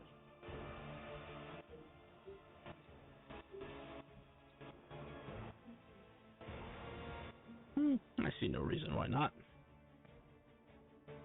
So you'll turn to you, Vondar. They have my seal of approval. Thank you. Well, Out of character, was anything they said a lie? No. at this point, I'm wondering if it could even go over his abilities. Oh, I wouldn't be surprised. Yes. So I'm going to say, just because you're at the point where you guys are past the midway mark, you guys are more than experienced. You're considered veterans, or I think you might be one level off the veterans category. I would say, because you have interacted with people who can, through, even if it was just through magic items, you do have a sort of witness to know when, even if you can't tell if they're lying, you can tell if their truth or lie is being withheld from you. And based on the two in front of you, it does not appear that anyone's withholding anything. But you also get the sense that you're in the room with a lot of firepower. I mean, you can't... It's a strange sort of sensation. You can't tell who's more powerful. Normally, you guys can. You guys can look at, two fighters, two warriors, two whatever, and kind of get a gist of who's more powerful based upon their gear, or maybe the ominous aura they're giving off, or the magic that inherently flows around them. These two appear, for all intent and purposes, to be on near equal footing, just in very different ways. Based on your experiences, you could know that Aikido is clearly some sort of fighter, because of the way he carries himself, the way he moves, the way his eyes while they're on the person he's talking to. You can also tell, just like you guys who have high passive perceptions, you can tell that he's taking in more than what he's looking at. So you could tell, if you were in a fight against Aikido, you could probably guess, and accurately guess, that he would be in your face pretty quickly as a fighter. Not to mention, you guys have heard enough stories about the Golden Twilight, just in passing, that it's pretty much all but confirmed that his class has to be fighter. At least as far as you're concerned. Whereas the lady across from him seems to be... I mean, you all know she's a dragon. That's not a mystery. Even for a dragon, there is a excessive amount of mana and magic weaving around her.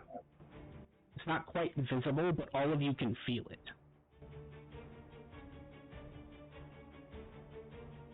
You're also aware that she's only one half of the powerhouse puzzle.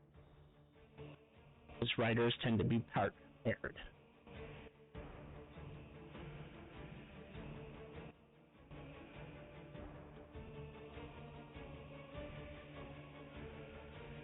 Well, this was a productive meeting. And I'm glad we were able to find a space that was mutually beneficial, yet neutral to both of us.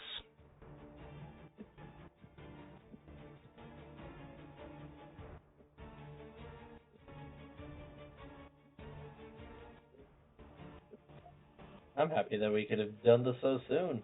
This is a great step forward. Had you asked a more impossible task, then maybe not, but my disposition has always been similar to Thea's in terms of how I do business and how I interact.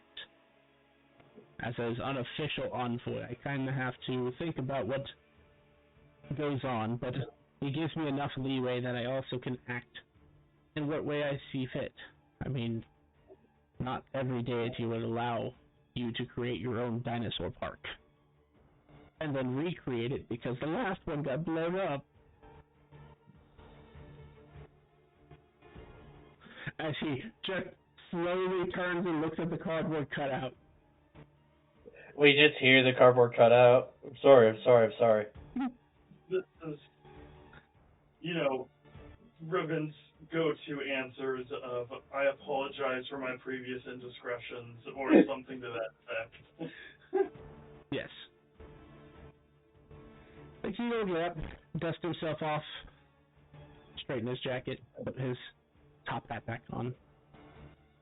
Well, if you have no further need of me, I shall return to my dinosaurs.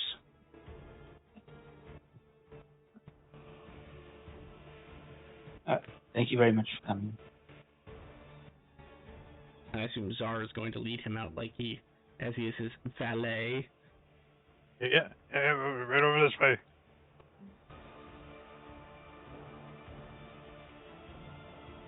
You had a spot on the door right there. I cleaned that off for you. Oh, thank you.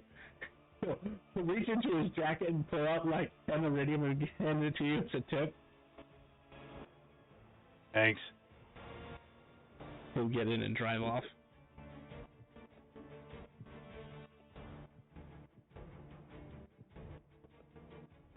What was that vehicle? That wasn't a car. It was a cart, just without the T. I think it's a collaborative effort that Guido and Lynx put together. I remember Lynx geeking out over the specifics and the statistics on it, and I kind of tuned him out after a certain point. You trust your Forge Master to do Forge Master things. That's for him to handle. I should look at Vondar for a second. Oh, you met Castagillion. Yes. I can smell him on you. How is the old badger? Keeping himself busy. Some days I miss his crass behavior. And then I'm reminded why he left in the first place.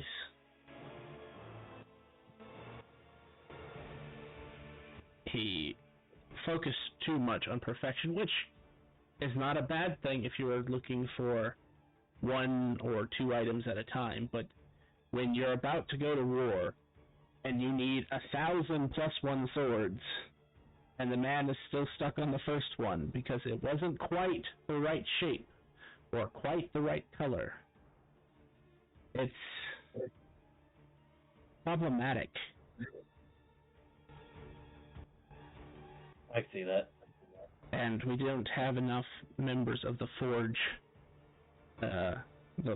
Order to allow for such perfection.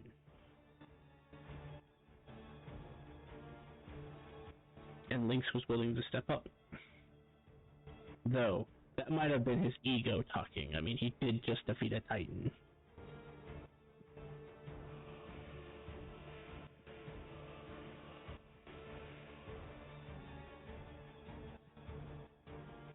And then he proceeded to sell a group of random adventurers that we had very little interaction with an airship that was rigged to explode if they forgot to refuel it. What?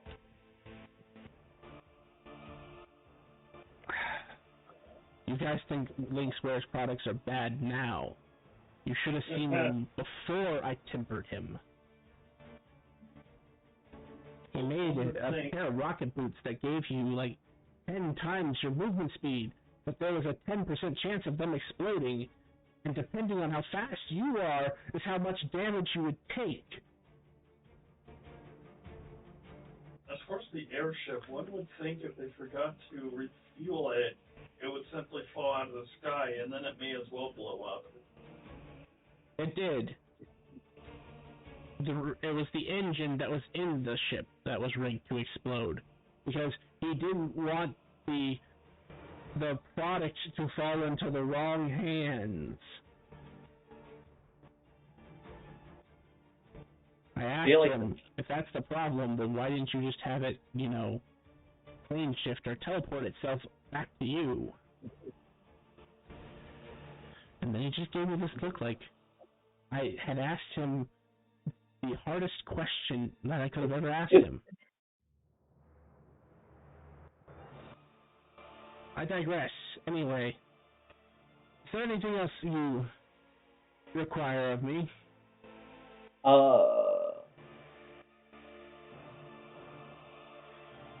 Oh, Lynx had mentioned something about inducting me into an order or the Forge Order. Well, if you were hunting down Castiglion, then I can only imagine what you were after. You're already a part of the Seeker's Order. It's not too much of a stretch, just also add the Forge Order to your listing. Or you can just make yourself one order or the other entirely, that'll be up to you.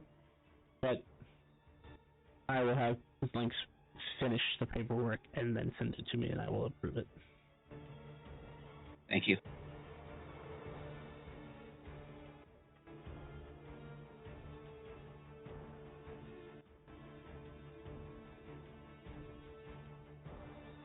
Well, if there's nothing else.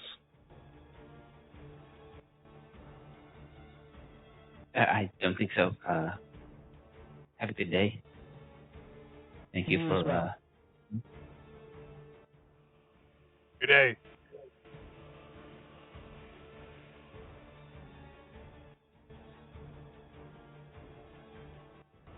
And with that, she'll just sink into the ground this time. Oh.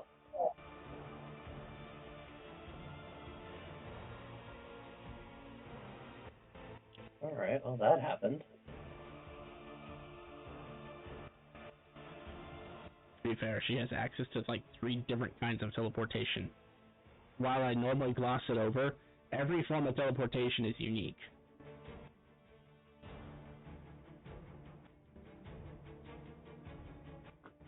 Okay, well, now that we're all together and that is done, shall we go rescue a Void Dragon egg? Sure.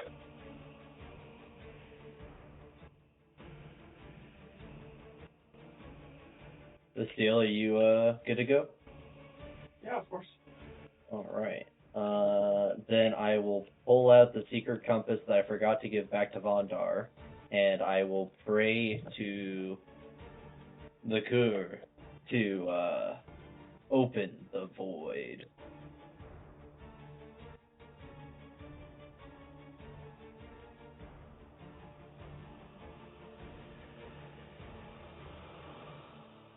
And with that, you'll see a portal in front of you.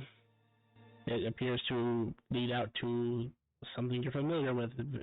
The Mar, a very large and starry expanse.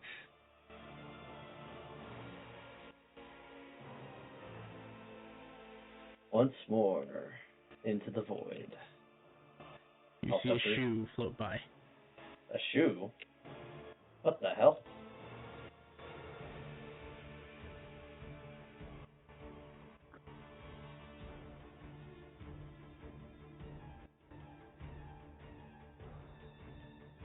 Everybody stepping through? Yeah, stepping through. Yeah, I'm swimming after the shoe.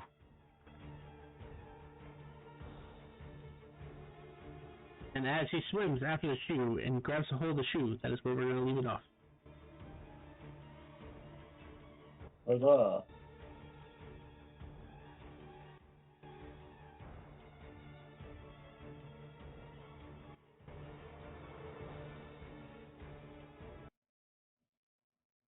Thank you, everybody, for coming out to stream today.